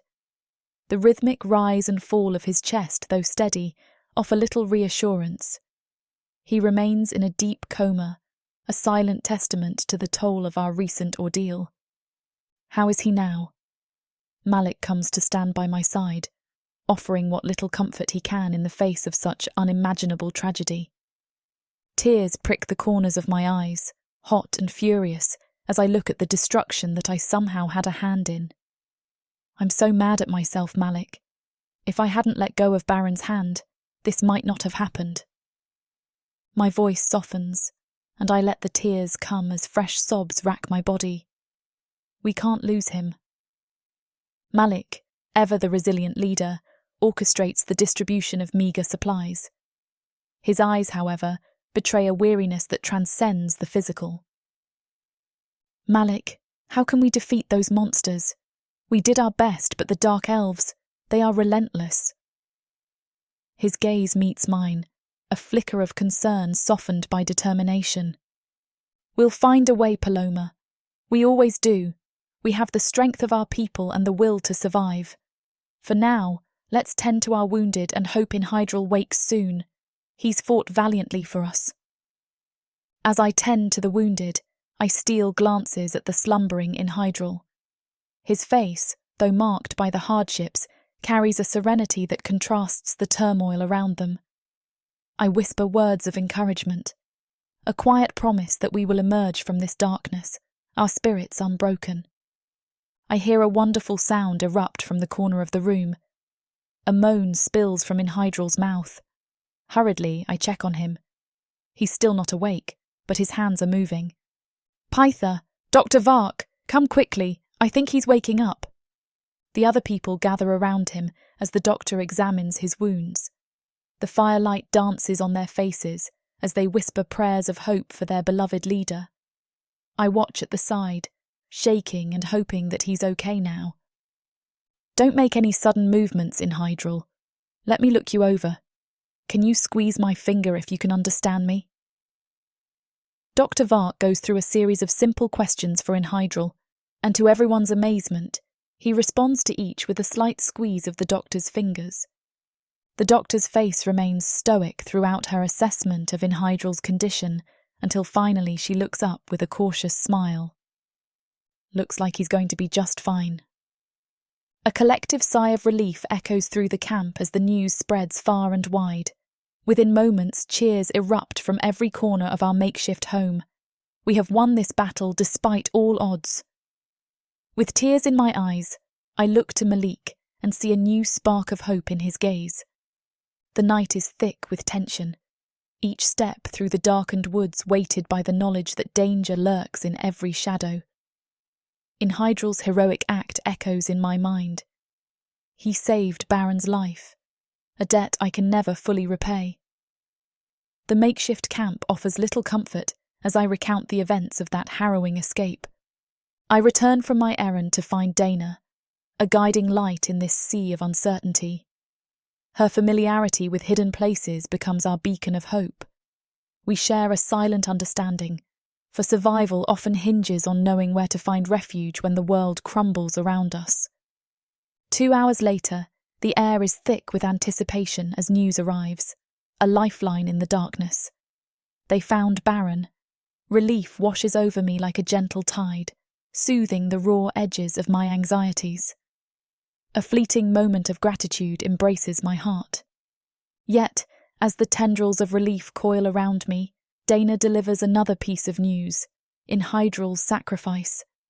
My heart tightens at the revelation that he saved my son, a testament to the depth of his goodness. The tumult of emotions within me surges, a maelstrom of gratitude and sorrow. In Hydrel saved Baron, Dana shares, her words a bittersweet melody. A conflicted symphony plays within me, my son's life spared at the cost of this orc's well-being. After I tuck Baron and Hero into their own tent with a guard, the two boys clinging to each other and exhausted, I head across the camp. The makeshift medical tent breathes with a subdued rhythm, the air heavy with the scent of herbal remedies and the lingering echoes of despair. I approach the doctor, my heart pounding an erratic rhythm that mirrors the anxious beat of uncertainty. The question lingers on my lips, carried by the weight of unspoken fears. "How is he?" I ask, my voice a fragile whisper that barely breaches the stillness. The doctor's eyes meet mine, a mosaic of empathy and clinical detachment. "He'll wake up any time now," he assures me, his words a beacon of hope in the dimly lit space. A nod is all I can manage, a silent acknowledgement of the fragile balance between relief and lingering worry. Peetha, his presence a steady anchor in the tempest of emotions, stands by the doctor's side. As they leave the tent, a profound stillness settles over the air. Alone within Hydrel, I approach his bedside with cautious steps, the gravity of the moment weighing on me. I speak to him softly, the words a gentle plea that dances on the precipice of desperation. "You need to wake up," I murmur, my voice a tender melody in the hushed symphony of the tent. "I can't imagine you leaving us like that." In the cocoon of uncertainty, a sudden shift occurs, the fluttering of eyelashes, the subtle movement of a slumbering soul. His eyes, pools of consciousness, open. The world seems to pause, and in that suspended moment, he utters a single word that resonates with a depth of familiarity and connection. "Paloma?" Chapter 22. In Hydrel. I hear her soft voice first. I can't quite make out what she is saying. I think she is talking to me, telling me to wake up. I want to grin, but it seems terribly hard. I suffer a moment of confusion. Where am I? What happened? Why am I so sore? I think back. There was a battle. We were attacked by dark elves.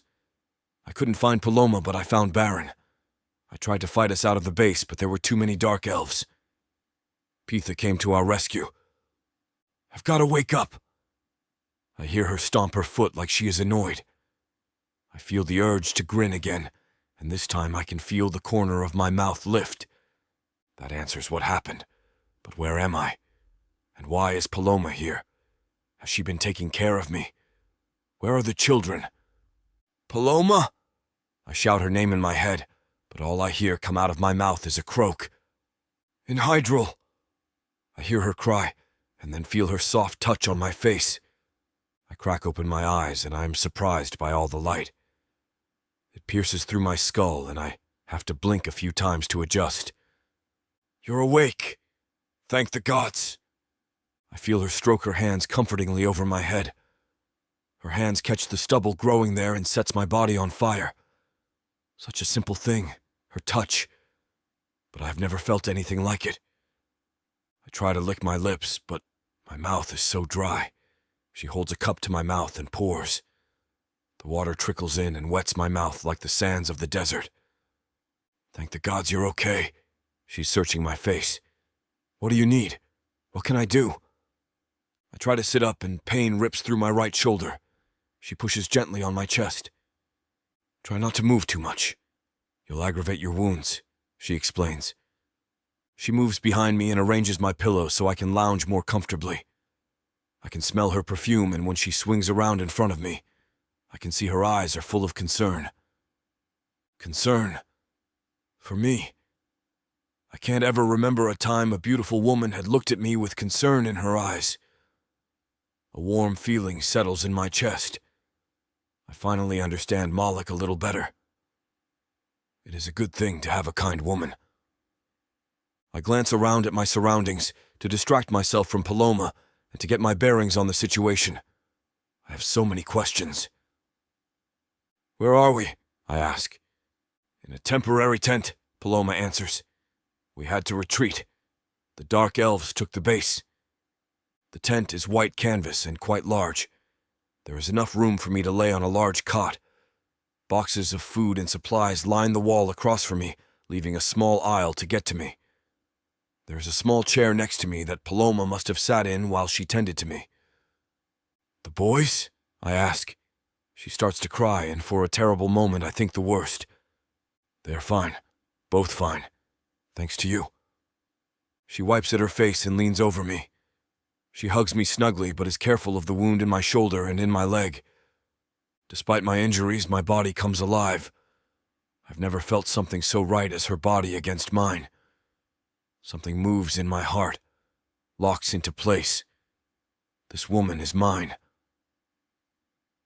Baron and I were separated in the craziness of the attack. I was trying to get back to the base to help him, but he told me he found you. She pulled back as she explained. He told me how you comforted him. He also told me how you fought 3 dark elves at once to protect him. He said you were stabbed with a spear in the leg, cut by one in your arm and shot through with an arrow, and you were still fighting to protect him. The awe in her voice has me shaking my head. It's my job. I'd help anyone in that situation, but especially children. No, in Hydrel. It is more than that. You saved my son's life at great risk to yourself. That is a debt I can never repay. I don't even have the word to thank you properly. She holds my face in her hands and maintains eye contact with me, so I will know how serious she is being. I feel my cheeks heat. I cannot remember the last time I blushed. It must have been when I was a young boy. I fight the urge to chuckle at the fact that this woman has reduced me to blushing in mere weeks. You don't need to thank me. I would have done it for anyone, I admit truthfully. She shakes her head. No, you wouldn't have. You risked everything for him. Malik told me he ordered you to protect Baron, but to sustain so many injuries for him, that makes it so much more than a job for you. It makes it personal, and that is why he is alive and safe right now. I am floored by Paloma's words, taken aback by her insight into my actions and intentions without me even having to say them out loud. She has seen something in me that I had not noticed myself. My love for Paloma and her children is greater than any duty or obligation I feel towards Malik. I feel a warmth spread through my chest at her understanding, at her admiration, but also at her trust in me that she could see this about me without ever having spoken about it, just by watching how I acted when faced with an impossible situation involving the safety of her son.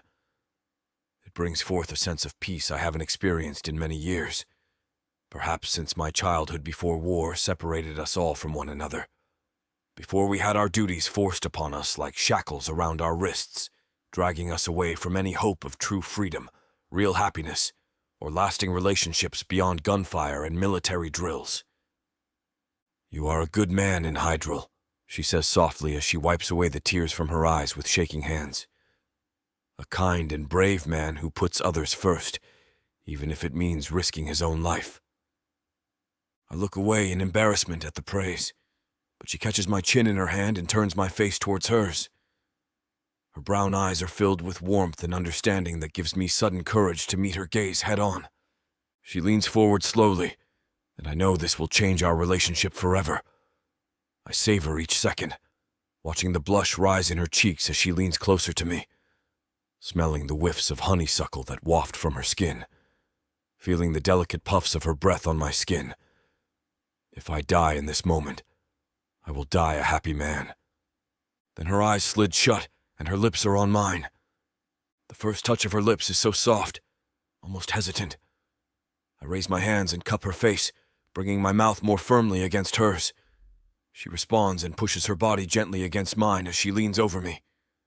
I need more and run my hand down her back to snuggle her closer. At the same time, I slip my tongue into her mouth. She moans and I go hard in an instant. I let myself plunder her mouth while I feel her hands run down my chest and abs. I flex my stomach and let her feel me up while I kiss her for all I was worth. I am close to claiming what is mine. Chapter 23. Paloma.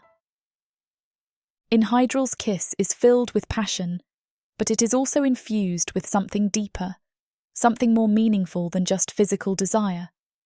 As his hands roam over my body, I feel a sense of safety and comfort that I have not experienced in many years. The way he holds me, the way he caresses me, it's as if I am the most important thing in the world to him. I let out a soft moan as his tongue dances with mine, my body responding to his touch with a hunger that I cannot suppress. I want him. I need him more than anything else in the world. But as much as I crave his touch, there is something holding me back, a feeling of guilt that lingers in the back of my mind, reminding me of the life I had before him, the husband who I had promised to love and cherish forever. As in Hydrel's hands move down to my hips, pulling me closer to him, I break away from the kiss, gasping for air. My heart is pounding in my chest, my body on fire with desire. "In Hydrel, I can't do this," I say, trying to catch my breath. He looks at me with confusion and concern in his eyes. What is wrong? I smile. I need to close the flap to the tent so the doctor doesn't come in. And with that, I bounce down, close the tent flap, and come back up. "You are very naughty for confusing me like that," he growls. "Perhaps I will punish you." "I've always wanted to be punished by an orc warrior," I say. He gives a playful growl in response. "Then shall we continue?" He leans in and kisses me again, his hands moving over my body. I quickly realise that he is the one in control, his passion making me feel powerless to his touch. He brings his hands up my arms to my shoulders, making me shiver as his fingers trace circles over the nape of my neck. My heart is pounding as he moves his mouth to my ear, whispering sweet nothings and promises. I moan and arch my back into him, lost in his embrace. His hands move from my shoulders to my waist, caressing and exploring every inch of exposed skin. His touch is gentle and yet firm, sending a warmth down my spine as his mouth moves to my neck. He takes my lip between his teeth, sending a jolt of pleasure down my body. I can feel the heat radiating from his body, and I know this is the beginning of something special. I need him, desperately. We need to consummate this love. In the midst of all the death, we need this now. I break away from his embrace and take his hand, leading him into the darker corner of the tent. I lay down on the pallet of blankets and beckon him to join me. Hydrel comes beside me, joining me in this tender moment. We take our time exploring one another, hands weaving through each other's hair and exploring every inch of the other. I gasp as his fingertips gently graze the curves of my body, my skin burning with intensity as we move in sync. His touch is both gentle and firm, making me feel cherished and desired. In Hydrel, I say. Yes? He asks. Don't be gentle, I command. He pulls me closer and takes my lips in a kiss that is both passionate and full of love. His hands move down my body, teasing me as they go. In Hydrel is anything but gentle, but I love it. I revel in his desire and passion, finding pleasure in the pleasure he is giving me.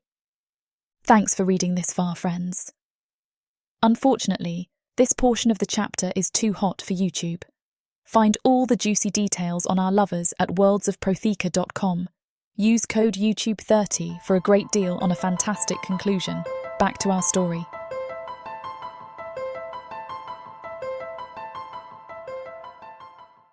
Orcs, gargoyles, vampires, ice monsters, demons of the dark. These beasts seek war, destruction, and power. And there's only one thing that can tame them. Love. This is your chance to get the uncut and unabridged audiobook bundle. No detail is spared. Use discount code YouTube30 for an additional 30% off of the already discounted price. Go to worldsofprotheka.com. Get access to countless audiobooks and discounted bundles where I talk you through every last scene. Protheka's magic is eternal. Audio bundles will make it immersive.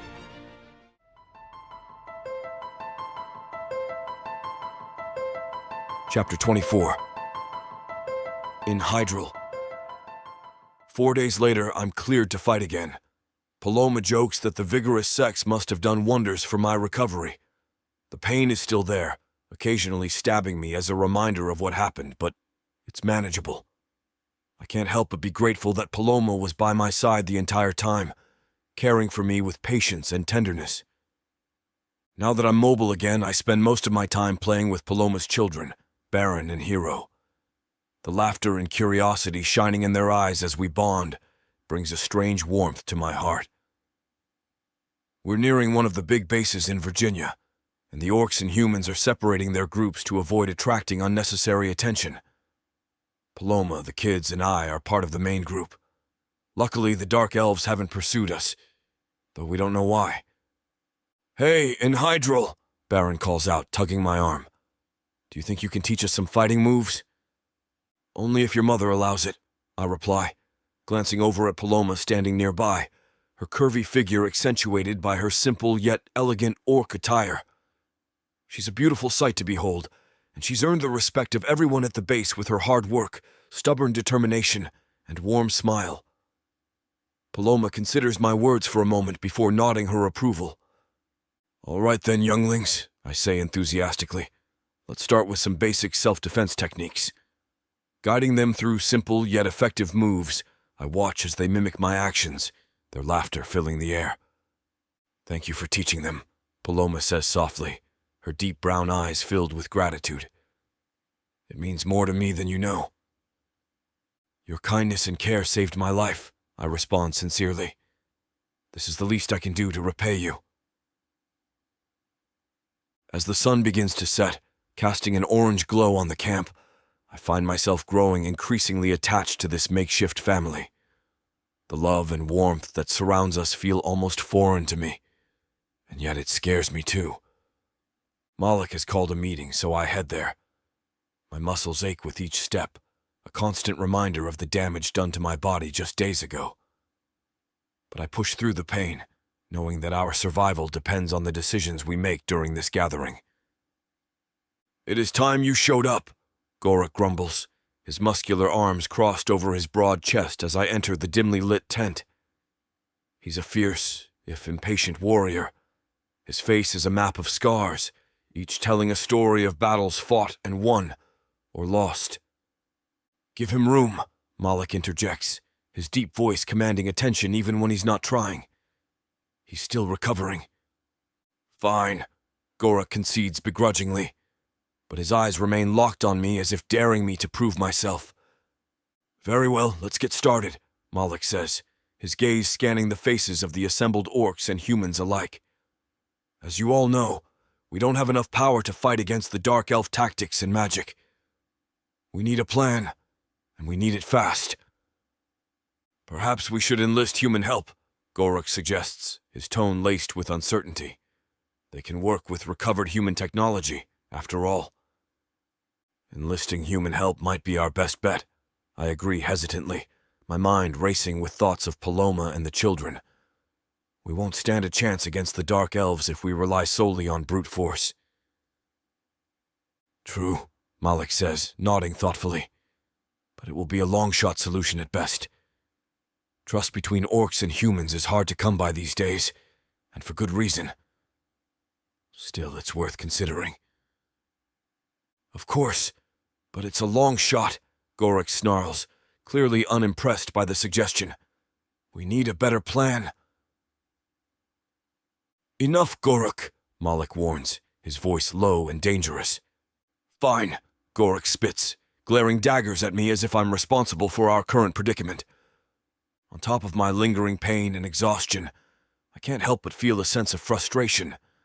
The odds may be stacked against us, but with the lives of Paloma and the kids hanging in the balance, failure isn't an option. We must find a way to survive, fight back against the Dark Elves and protect those we care about most. All right, Goruk, Malik says, breaking the tense silence. But we have to think of something. Fast. Let us think on it further, Goruk grumbles, though there's a hint of optimism in his voice that wasn't there before.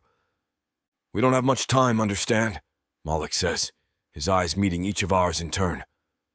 Goruk seems happy as he leaves the tent. I look at Malik and see the worry in his eyes. He needs to keep Goruk on his side, but at the expense of the rest of us. Surely not. And as I leave the tent, the weight of our collective resolve settles firmly on my shoulders. There's no turning back now. We are committed to this path, no matter where it leads, or what dangers lie ahead.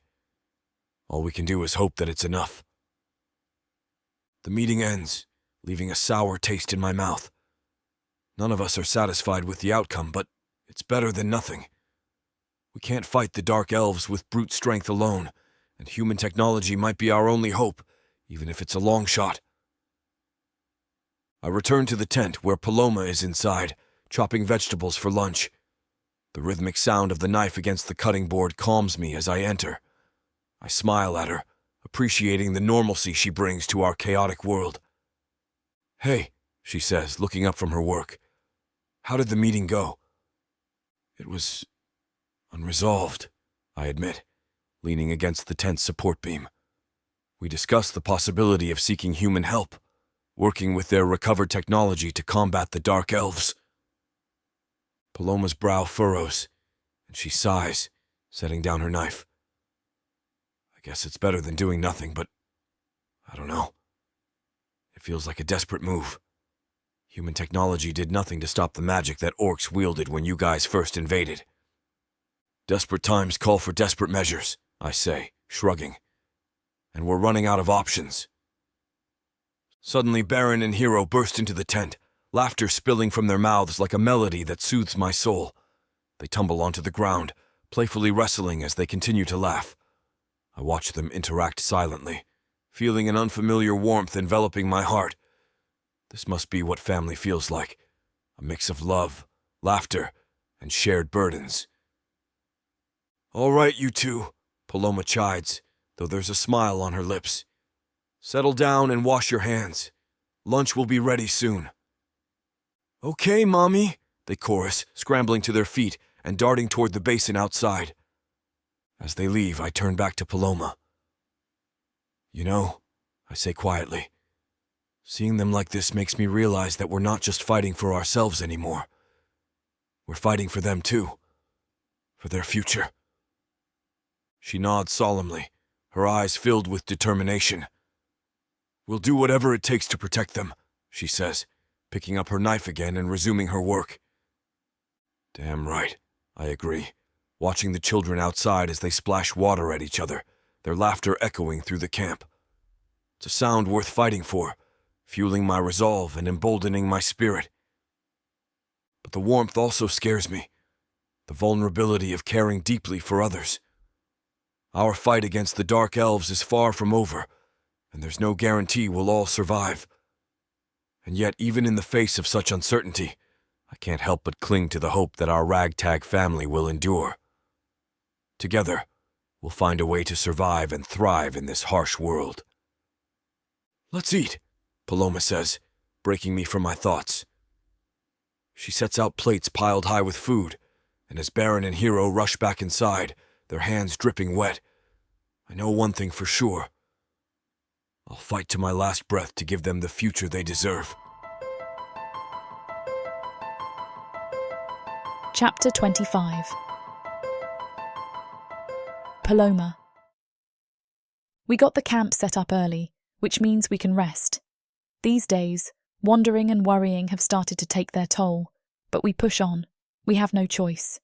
Hydrel has worked hard to keep the boys' spirits up, and I'm not sure what I would do without him. I dread to think those thoughts, but I have been there before and pray that I will never be there again. "Paloma," Hydrel calls, turning to face me. His orcish features soften with concern. "Why don't you and the younglings take a break? There's a spring nearby where you can all relax." I nod, grateful for the suggestion. The children need a moment of respite, a chance to forget the horrors we've faced on this difficult journey. As we ride our mounts toward the spring, I can feel the tension gradually dissipating from my body. The sound of bubbling water greets us as we approach the clearing. The children dismount and race toward the spring, their delight infectious.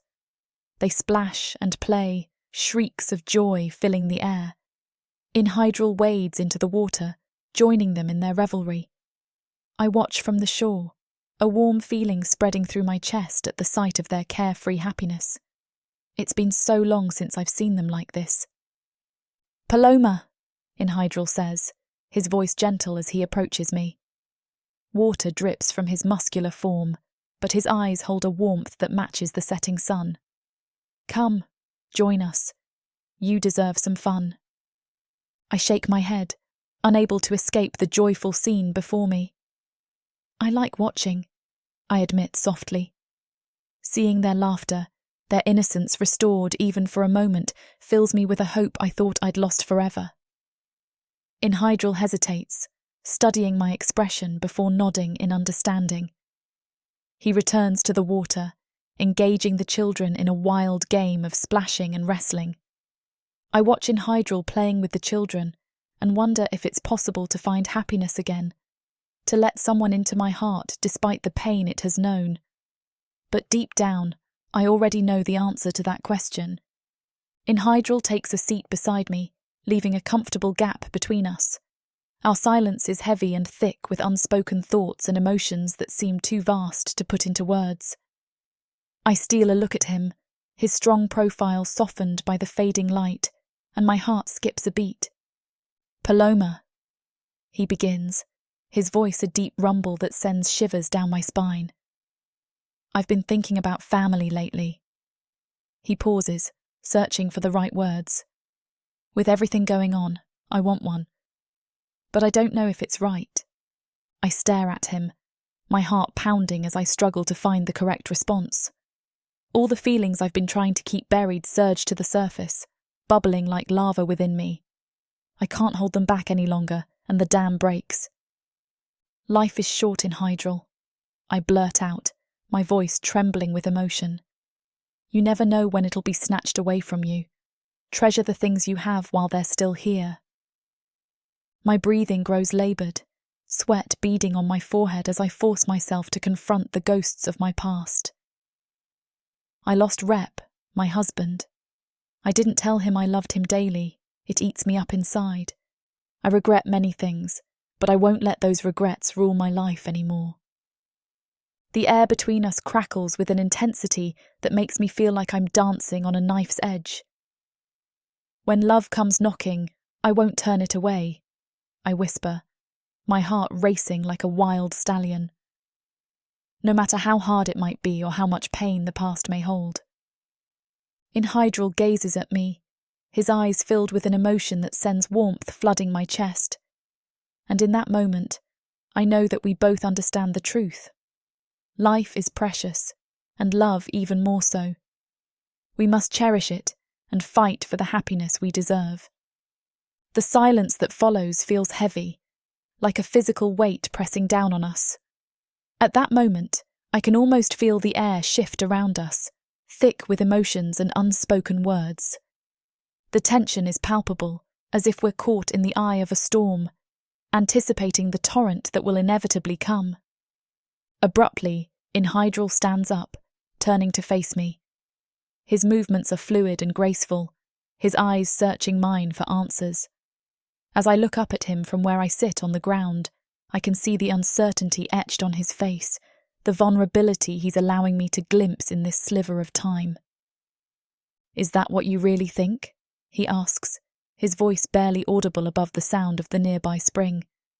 It's a question that holds so many layers and so much meaning.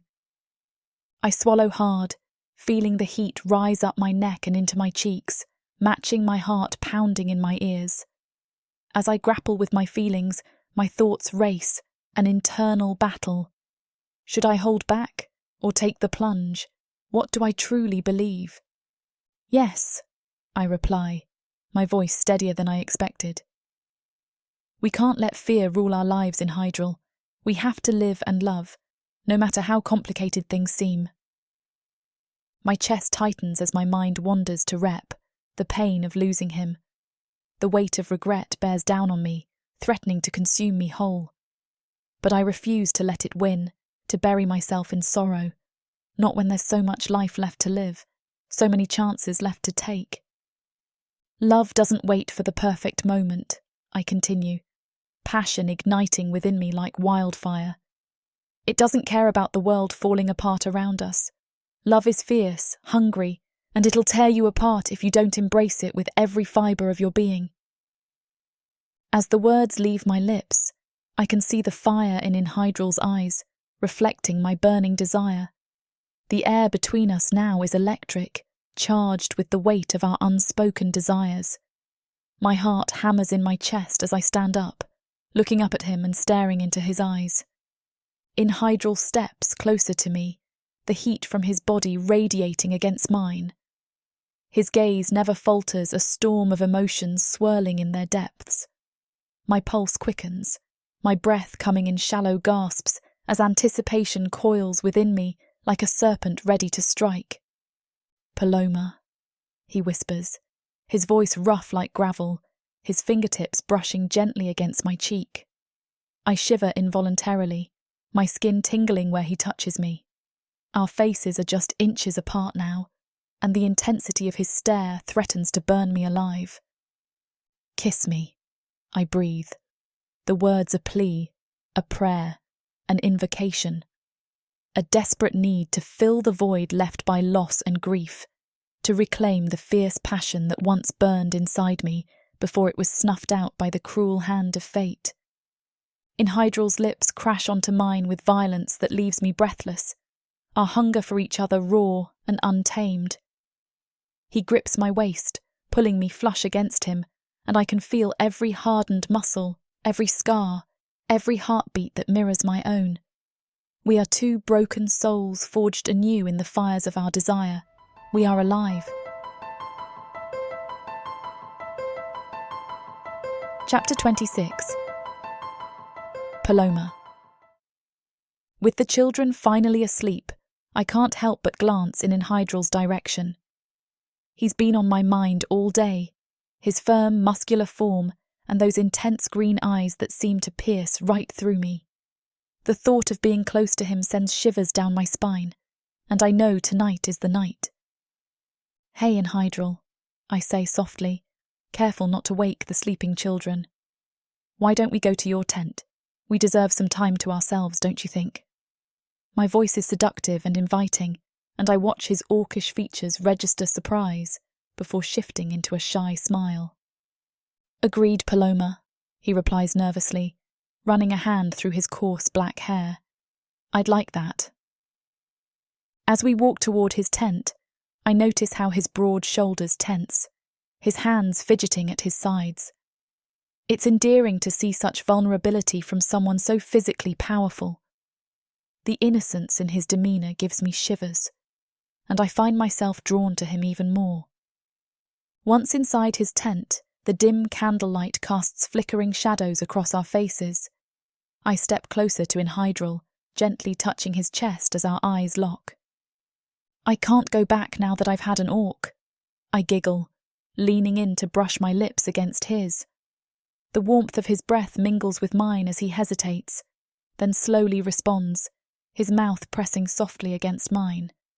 He pulls me closer, one large hand cradling the back of my head while the other wraps around my waist. His skin's roughness contrasts with his touch's tenderness, leaving me aching for more. Our bodies press together, and I can feel the raw power radiating from him, igniting a desire within me that burns hotter than any fire. You know you want more, and we'd be glad to give it to you. Head on over to worldsofprathika.com for the unabridged, spicy version that's way too hot for YouTube. Use code YouTube30 for a great deal on all the goods. Back to our story. His eyes, filled with equal parts pride and humility, sparkle as he gazes at me. You are equally amazing, Paloma, he replies, his deep voice sending shivers down my spine. Each time we mate, it is unlike anything I have ever experienced.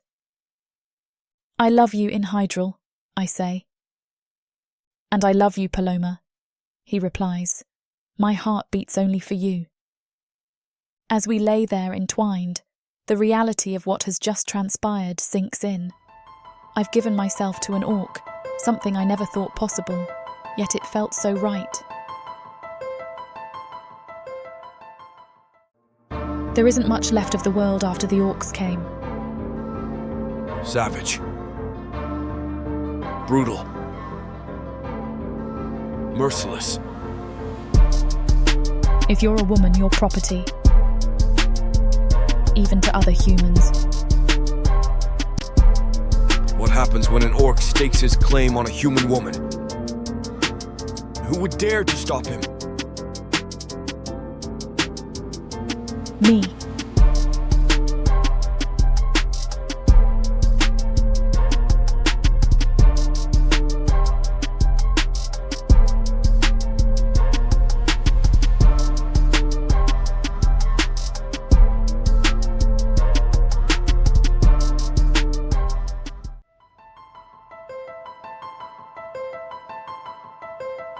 Chapter 27. In Hydrel.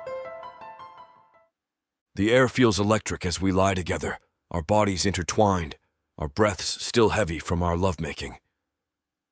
Paloma's slender form rests against my chest, her warmth seeping into me, creating a comforting cocoon.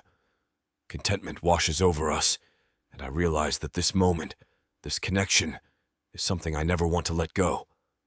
She sighs sweetly, moving closer into my body as she looks up me admiringly. You are amazing. I never thought I would feel this way again. With a shared smile, we rise from the tangled sheets, our bodies entwined like a dance. Both heady and moist with sweat, we decide to head to the river for a bath. The water beckons us, with its clear, pristine sparkling under the warm sun. Hand in hand, we make our way to this new sanctuary, a place where our love can flow freely. Come, my darling, I say, shocking myself at the gentleness and intimacy of the words as they pour out of my mouth. Let me serve you, protect you, care for you. I'm yours. The river is closer to us now, its gentle sounds inviting us to immerse ourselves in its embrace. We step into the cool water, and it caresses our skin, a soothing balm that washes away any lingering tension. The playful current carries away our worries, leaving only the purity of our connection. Paloma's laughter dances in the air as she splashes water at me, her eyes sparkling with mischief. I retaliate with a playful splash of my own, and soon we're engaged in a water war, laughter filling the air. We chase each other, our bodies moving with a grace that mirrors the deepening bond between us. As we playfully splash and chase, our lips find each other's once again, ignited by an insatiable desire. The taste of her kisses is sweet, a heady cocktail of passion and longing. Our caresses deepen, exploring every inch of exposed skin, as if we're etching our love into each other's bodies. We pause, our foreheads touching, our breaths mingling. Paloma's eyes search mine, a mixture of vulnerability and desire reflected in their depths. The words spill from her lips, a confession of her dreams, her desires. She confesses that she has imagined a future with me, a family built on our love. I want to build a life with you. I know we have much to work through, and there are aspects of our race intermingling that we haven't even thought about yet. I don't care about any of that. I just need you in my life, no matter what. My heart swells with pride and tenderness for this human woman who has stolen my heart. At this moment, I'll move heaven and earth to do what brings her joy, puts a smile on her face, brings a song to her heart. We walk from the river, my heart full of hope, and Paloma's hand in mine. We find a secluded spot beneath a willow tree, sheltered from prying eyes. I lay out our blanket and invite her to join me. Our bodies move in unison as we sink into each other's embrace, and I can feel the electricity between us build once more. And then our souls reach for one another, consumed by an intensity that seems to have no end. Shards of pleasure course through us both with every touch and caress. Our lovemaking is filled with abandon and freedom, as if all of the worries of this world cannot contain us or our desire for each other. As we lie together afterwards, contentment washes over us once again. We bask in a warmth that comes only from shared moments like this. In that moment, nothing else matters but the love enveloping us both, a comforting cocoon that holds together two hearts made one. A mixture of joy and wonder fills my being as she laughs, dismissing her own thoughts as crazy. I shouldn't be thinking this way already. Forever. I've only known you a short time. In my head, it doesn't make sense. But I shake my head, my fingers gently tracing the contours of her face. It's not crazy, I say, my voice filled with conviction. It's everything I've ever wanted. I lower my voice to an intimate whisper. You're everything I've ever wanted. Her eyes widen, and a radiant smile spreads across her face. In that moment, we share a profound understanding, a knowing that our love has the power to create something beautiful. The river carries away our doubts and fears, leaving behind only hope and a shared vision of a future together. We renew and recharge in the river once more, our movements slow and deliberate now, each touch charged with tenderness. Our bodies move as one, the rhythm of our connection transcending the physical. Time seems to stand still as we explore the depths of each other, our souls intertwined in a dance of love and desire. The sun begins its descent, casting a warm golden glow on the water. We emerge from the river, our bodies cleansed and our spirits renewed. Wrapped in each other's arms, we take a moment to admire the beauty around us, the river, the setting sun, and most importantly, the future we envision together. Paloma, what about the boys? Won't this be hard on them? What will we tell them? My heart sinks as I think of the boys, and how our relationship will affect them. Paloma seems to sense this, and she places a reassuring hand on mine. We will make it work, she says softly. They love you already and they want us to be together. We can still be a family, but with more people in it. You, me, and the boys. The thought of belonging fully to this family fills me with such joy that I can barely contain it. Paloma smiles at me warmly, her eyes filled with an understanding that is both comforting and assuring. I have never been a part of such a loving, supportive clan. The emotions welling up within me are so intense. It's all I can do to keep from splitting my skin. Paloma has turned my world upside down, and instead of thoughts of war and conquering, I wish for nights of companionship and contentment with this primitive human family at my side. This path is comical, I think, as I cast another loving look at the woman who has put me on a different pathway now, the pathway to peace and happiness. In that moment, I know without a doubt that we can make this work, that we could all exist in harmony together, no matter what obstacles or trials come our way. Our individual strengths will be made stronger by our shared love and understanding, until eventually, nothing else matters but the incredible connection between us all. As we make our way back, I know that this newfound love, this electric physical connection, is only the beginning. Our journey as partners, as parents, lies ahead, and I couldn't be more ready to embrace it. With Paloma by my side, I am filled with a sense of completeness, a knowing that together we can create a love that will withstand any challenge. Chapter 28. Paloma. Are you on your way to the base farther south? A small voice asks from behind me. Our group is getting ready to move for the day. We are almost packed and will set out soon. I was just packing the last of the children's belongings when I heard the voice. I turned to see a young woman and who appears to be her grandparents behind her. They look to be in rough shape, in need of a shower and some new clothes. I'm not surprised to see them. Our group has been approached more frequently by random survivors and stragglers now that we are nearing the big base. It's hard to see people so broken. Yes, we are, I answer them with a smile. Would you like to join us? Yes, please, the young woman answers. We have been on the run for close to a week now, and I have been guarding us at night. It would be nice to be in a larger group, safer. The young woman shudders, and my heart goes out to her. Gods only knew what the young woman had seen recently. I can guess. Have you eaten this morning? Drank anything recently? I ask. They shake their heads. Follow me, I nod. I turn and lead the group into the centre of the camp. There is a food tent still set up from this morning's breakfast, and the store with extra clothing and supplies is only partway packed up.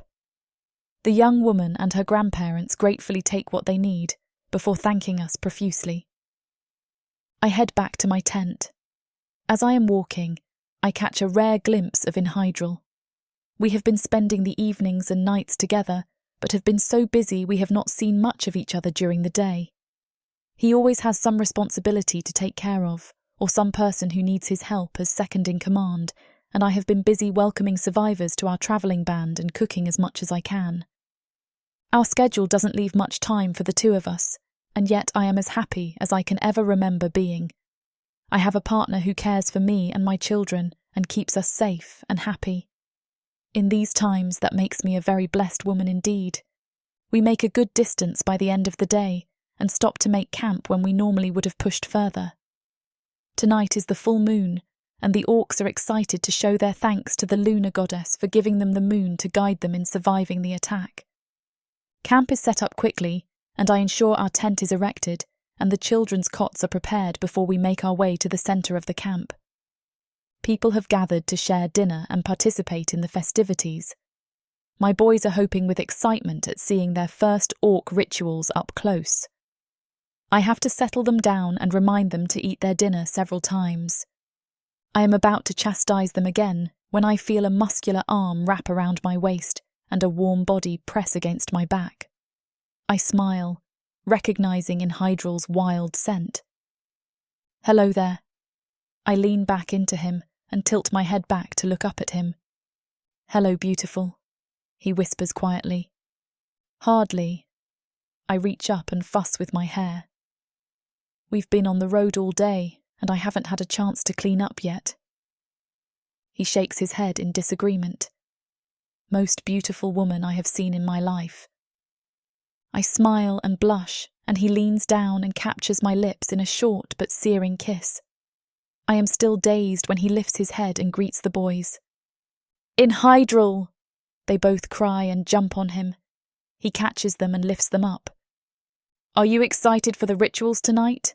He asks them with a smile. Yes, they both shout. Are you going to offer thanks for anything? He questions. I am going to offer thanks that we are almost to the base. Hero smiles.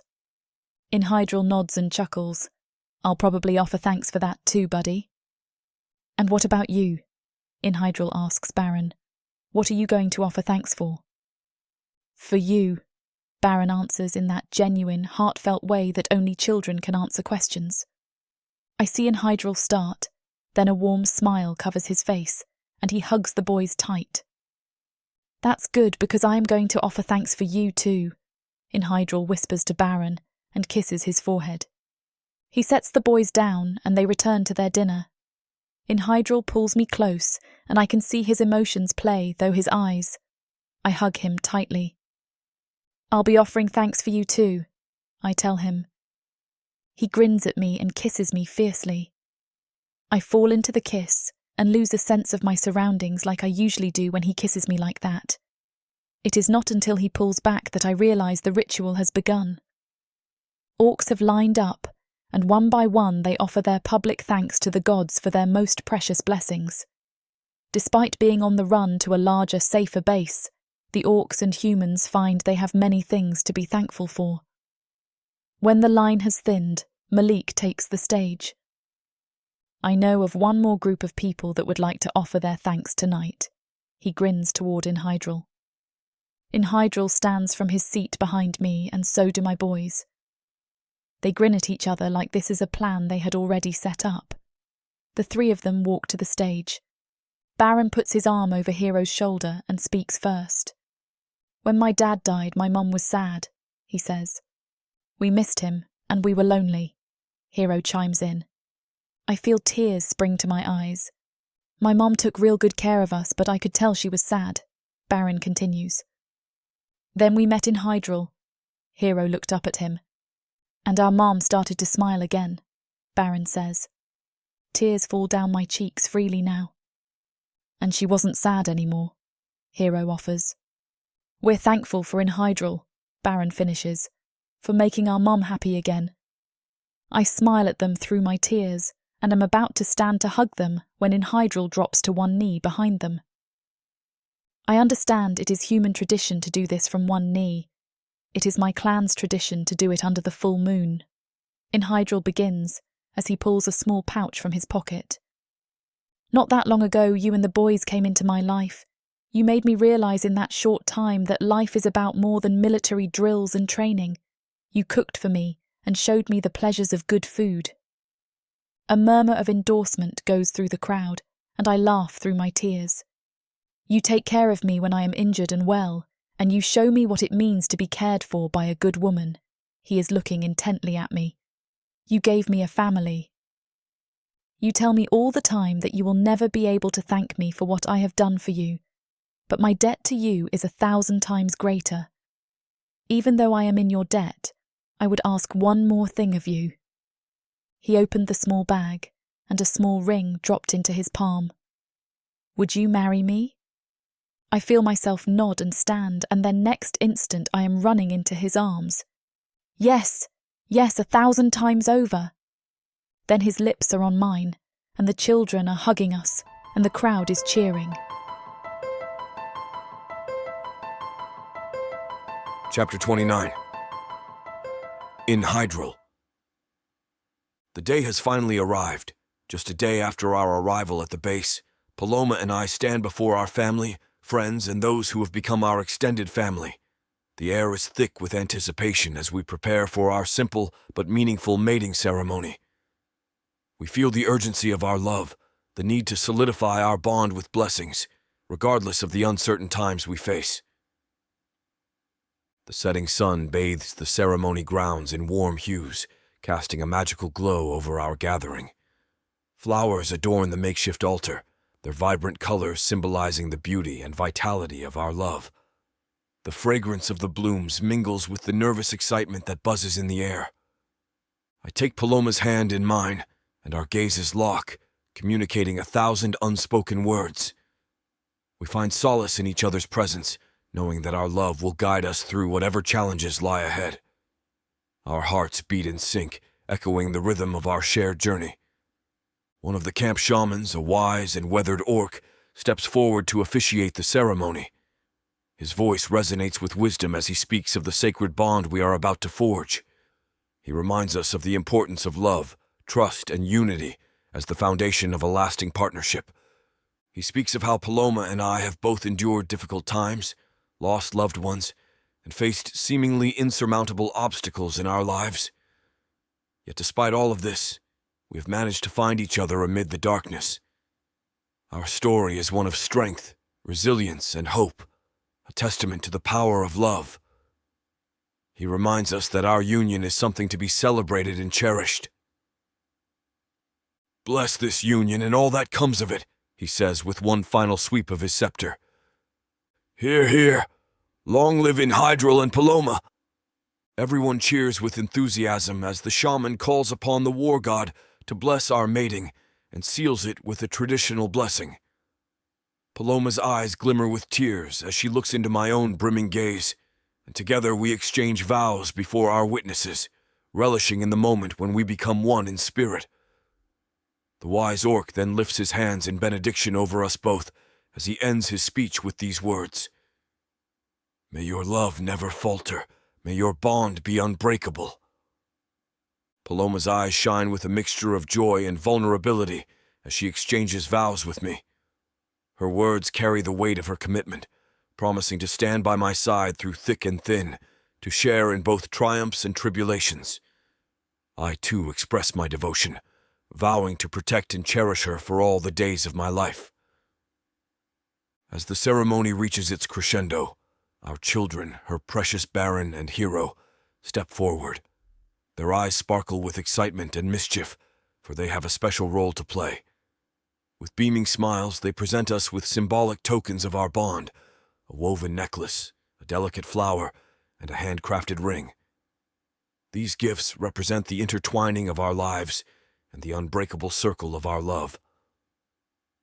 Tears of joy well up in Paloma's eyes as the boys plead with her to say yes when the shaman asks if she will bind herself to me as my lifelong mate.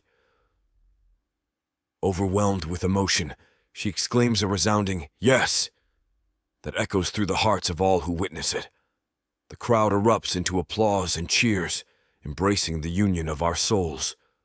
The crowd erupts into applause once more as we share our first kiss as mates, a little awkwardly with our hands tied.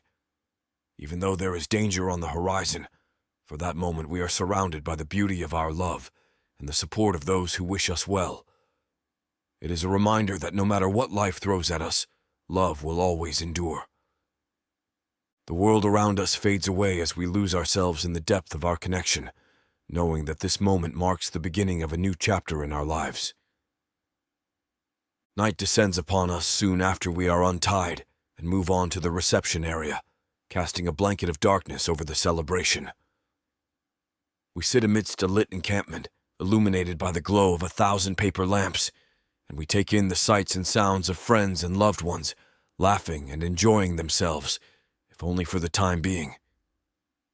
"Congratulations, you two." Malik stops by our table to give us each a hearty handshake and a hug, not customary or comfortable for orcs. I see the hesitancy in his eyes as I pull him in, whispering in his ear, "You're a good one, Malik. Thank you for everything you've done to make this possible." Malik addresses us both with a bit of mock sternness, yet there is a growing tension in the air with the threat of impending conflict come morning. We still need to be vigilant and make preparations as needed for the morning. He looks at me and winks, no matter what may come of tonight. I blush furiously in light of what Malik is insinuating, and Paloma takes my hand in a gesture of comfort, a silent promise that all will be well, no matter what. "What do you say we find some privacy?" she says closely, turning my blood to fire and my bones to jelly. A deep, deep longing grows in me as I behold her strong, beautiful form. She's mine, all mine, and we have the rest of our lives to explore these magical connections that make life worth living. "Yes," I say. "One more check on the boys and then we can have some time, my love," she says as she sachets off into the crowd, knowing I'm watching her go. The festivities continue, but Paloma and I steal away, guided by the flickering glow of candlelight. In the privacy of our shared space, we embrace, our bodies merging as one. Our breaths quicken as we sink into our passionate embrace. I trace my hands down Paloma's body, reveling in the softness of her curves beneath my palms. With each movement of my fingertips, I feel her surrendering to me, and to the pleasure that awaits us both. Paloma's scent fills the air and I breathe it in deeply, feeling intoxicated by her presence. I take her face in my hands and lean in to kiss her sweet lips, tasting the salty sweetness of our desire. Paloma kisses me with soft, full lips, her tongue exploring my mouth, tasting the sweetness of my own desire, mingling with mine. I run my fingers through her hair, tracing the outline of her face. Paloma and I move like a beautiful dance of the gods, her dark eyes burning into me, an intense gaze that robs me of breath. Her body, firm and strong. The candlelight surrounding us flickers in time with our bodies, their flames illuminating our shared passion. Her hair, her scent, the aroma of her lust for me fills the air and my senses. Paloma's scent is intoxicating, a heady mix of wanton lust and abandon. It takes me over and I no longer know who I am. The taste of her lips, the salt from her sweat, the sweetness of her honey juices as we kiss. Paloma's mouth is a forbidden fruit, and I am a man lost, unable to resist temptation. I must taste her sweet lips or die trying. Paloma's lips taste like sweet wine, the kind that makes you lose all sense of time and space. The sound of our kisses, her cries of desire, resonate in my ears. The sound of our bodies, the sounds of my kisses and caresses, Paloma's whimpers of desire, mingling with the night. The intertwining of our bodies and the gasp of our passion, a symphony to invoke the gods. A primal drumbeat that echoes in the deep recesses of my soul. The music and laughter has faded, giving way to our trance-like moans and the rustling of clothing. Her velvet skin is soft, like rose petals beneath my fingertips. Paloma's body is firm against mine. My touch is electric, every inch of her skin a conduit for sensations that charges me with desire. The softness of Paloma's skin contrasts with the hardness of my chiseled form. We explore each other with a hunger that could never be satisfied, knowing that this moment is an eternity within itself. No fear of the unknown, no thought of what tomorrow will bring. Just the perfection of being together in that moment, captivated by one another. We hold each other close underneath the stars, a blanket of peace draped over us like a quilt. We can feel secure here, a safe haven from the outside world where our souls can meet and intertwine in perfect harmony. A place where we can be truly ourselves without fear or judgment. This is our home now, ours to keep for as long as we wish. Chapter 30. Malik. The crackling fire casts dancing shadows on the walls of our humble dwelling as I sit, lost in thought. The events that brought Hydrel and Paloma together play like a vivid tapestry in my mind. A smile tugs at the corners of my lips, and my heart swells with genuine happiness for them. Hydrel, my brother in arms, deserves this happiness, this love that has found its way into his life. Hydrel, with his towering presence and a heart as vast as the mountains, is one of the best orcs I have ever known. He possesses a strength that extends far beyond the battlefield, a kindness that touches the souls of those around him. He embodies the very essence of righteousness, a beacon of honor in a world clouded by darkness. As I reflect on our shared battles, a wave of pride washes over me. Hydrel's unwavering loyalty and unwavering dedication to our cause have always been inspirational. He fights with a ferocity that rivals the fiercest storm, yet his compassion and empathy remain untouched by the brutality of war.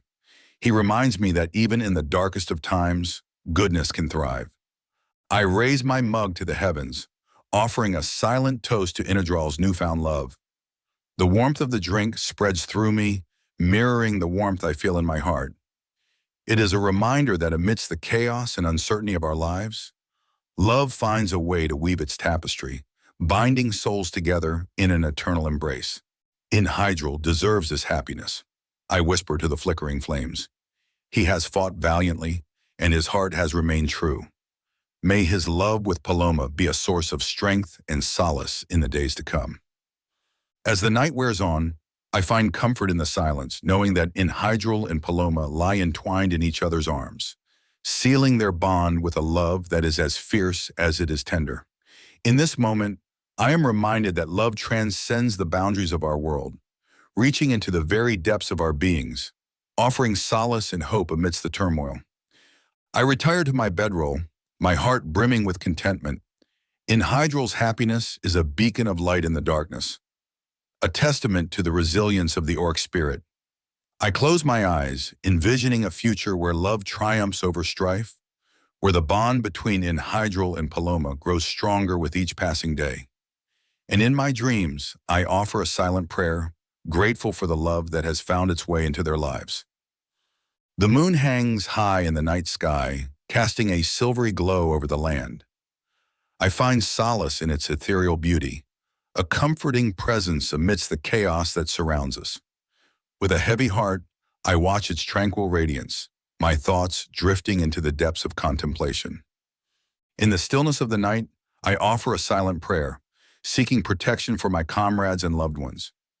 I beseech the divine forces, questioning why evil seems to be prevailing, why our steps are marked by retreat rather than triumph.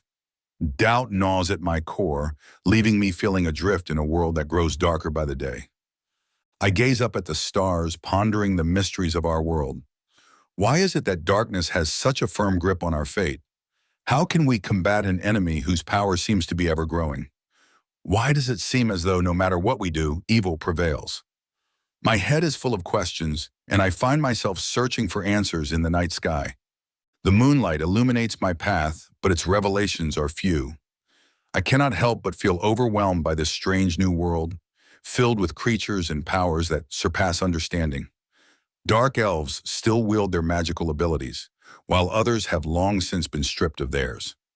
I ponder how these changes came to be, and why some are able to keep their gifts intact, while others have not. I'm left wondering if this fate has befallen Earth as well, if we too will succumb to a similar darkness, if nothing is done to preserve our way of life. My heart grows heavy with worry as these thoughts consume me. Yet despite my fears, there is something within me that refuses to give up hope. A spark of light in the midst of darkness that guides me forward. The silver moon beckons me onward, leading me towards a future filled with possibilities and potential. So many questions, so many go unanswered. I restlessly pace back and forth, my thoughts shifting from blissful love and relationships to the conflict that lies ahead.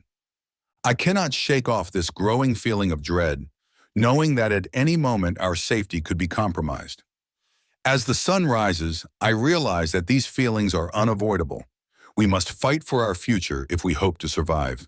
I draw a deep breath and steel myself for the coming battles. A plan must be formed to protect those I love and to take a stand against our enemies. With careful deliberation, I draw up strategies on how best to use the limited resources available to us. I consider magical protections that can be used in emergencies and other defensive measures that may buy us some extra time should an attack occur. As my thoughts wander further into battle plans, something else stirs within me. Courage. A surge of strength swells in my chest as I prepare myself to face whatever may come my way. My determination grows with each passing moment. No matter what lies ahead, I will not back down from this fight. The night passes by slowly as I ponder the days ahead, my thoughts spiraling into a vortex of worry and distress. Suddenly, there's a knock on his door. Who could be out so late? I stand frozen for a moment before opening the door, hoping I have not been too late. "Come in," I say in a strong voice, the weak old orc from earlier disappearing. A cloaked person stands before me, and I can feel my heart skipping a beat. I hesitate for a moment, wondering if this is an enemy coming to harm me, or if it is someone who has come to help save my clan. Taking a deep breath, I step aside and allow him to enter. The figure steps into the room, the light of the moon reflecting off the figure as he removes his hood. Its face is hidden beneath his hood, but its eyes are aglow with determination and courage. Its presence fills the room with an overwhelming sense of hope and strength, yet I am still somewhat apprehensive about what this stranger brought with them. I silently wait for the hooded figure to speak or take action. "Who are you?" I finally ask, my voice shaky yet determined. "What do you want?" The figure stands silent for a moment before speaking in a voice that was surprisingly familiar. Malik, it says, its hands slowly reaching up to remove the hood from its head. It is me. To my shock and surprise, the hooded figure slowly unmasks itself, and there before me stands a familiar human woman, whom I recognize. She smiles at me warmly before continuing her words. I am here to help you on your journey to save your clan.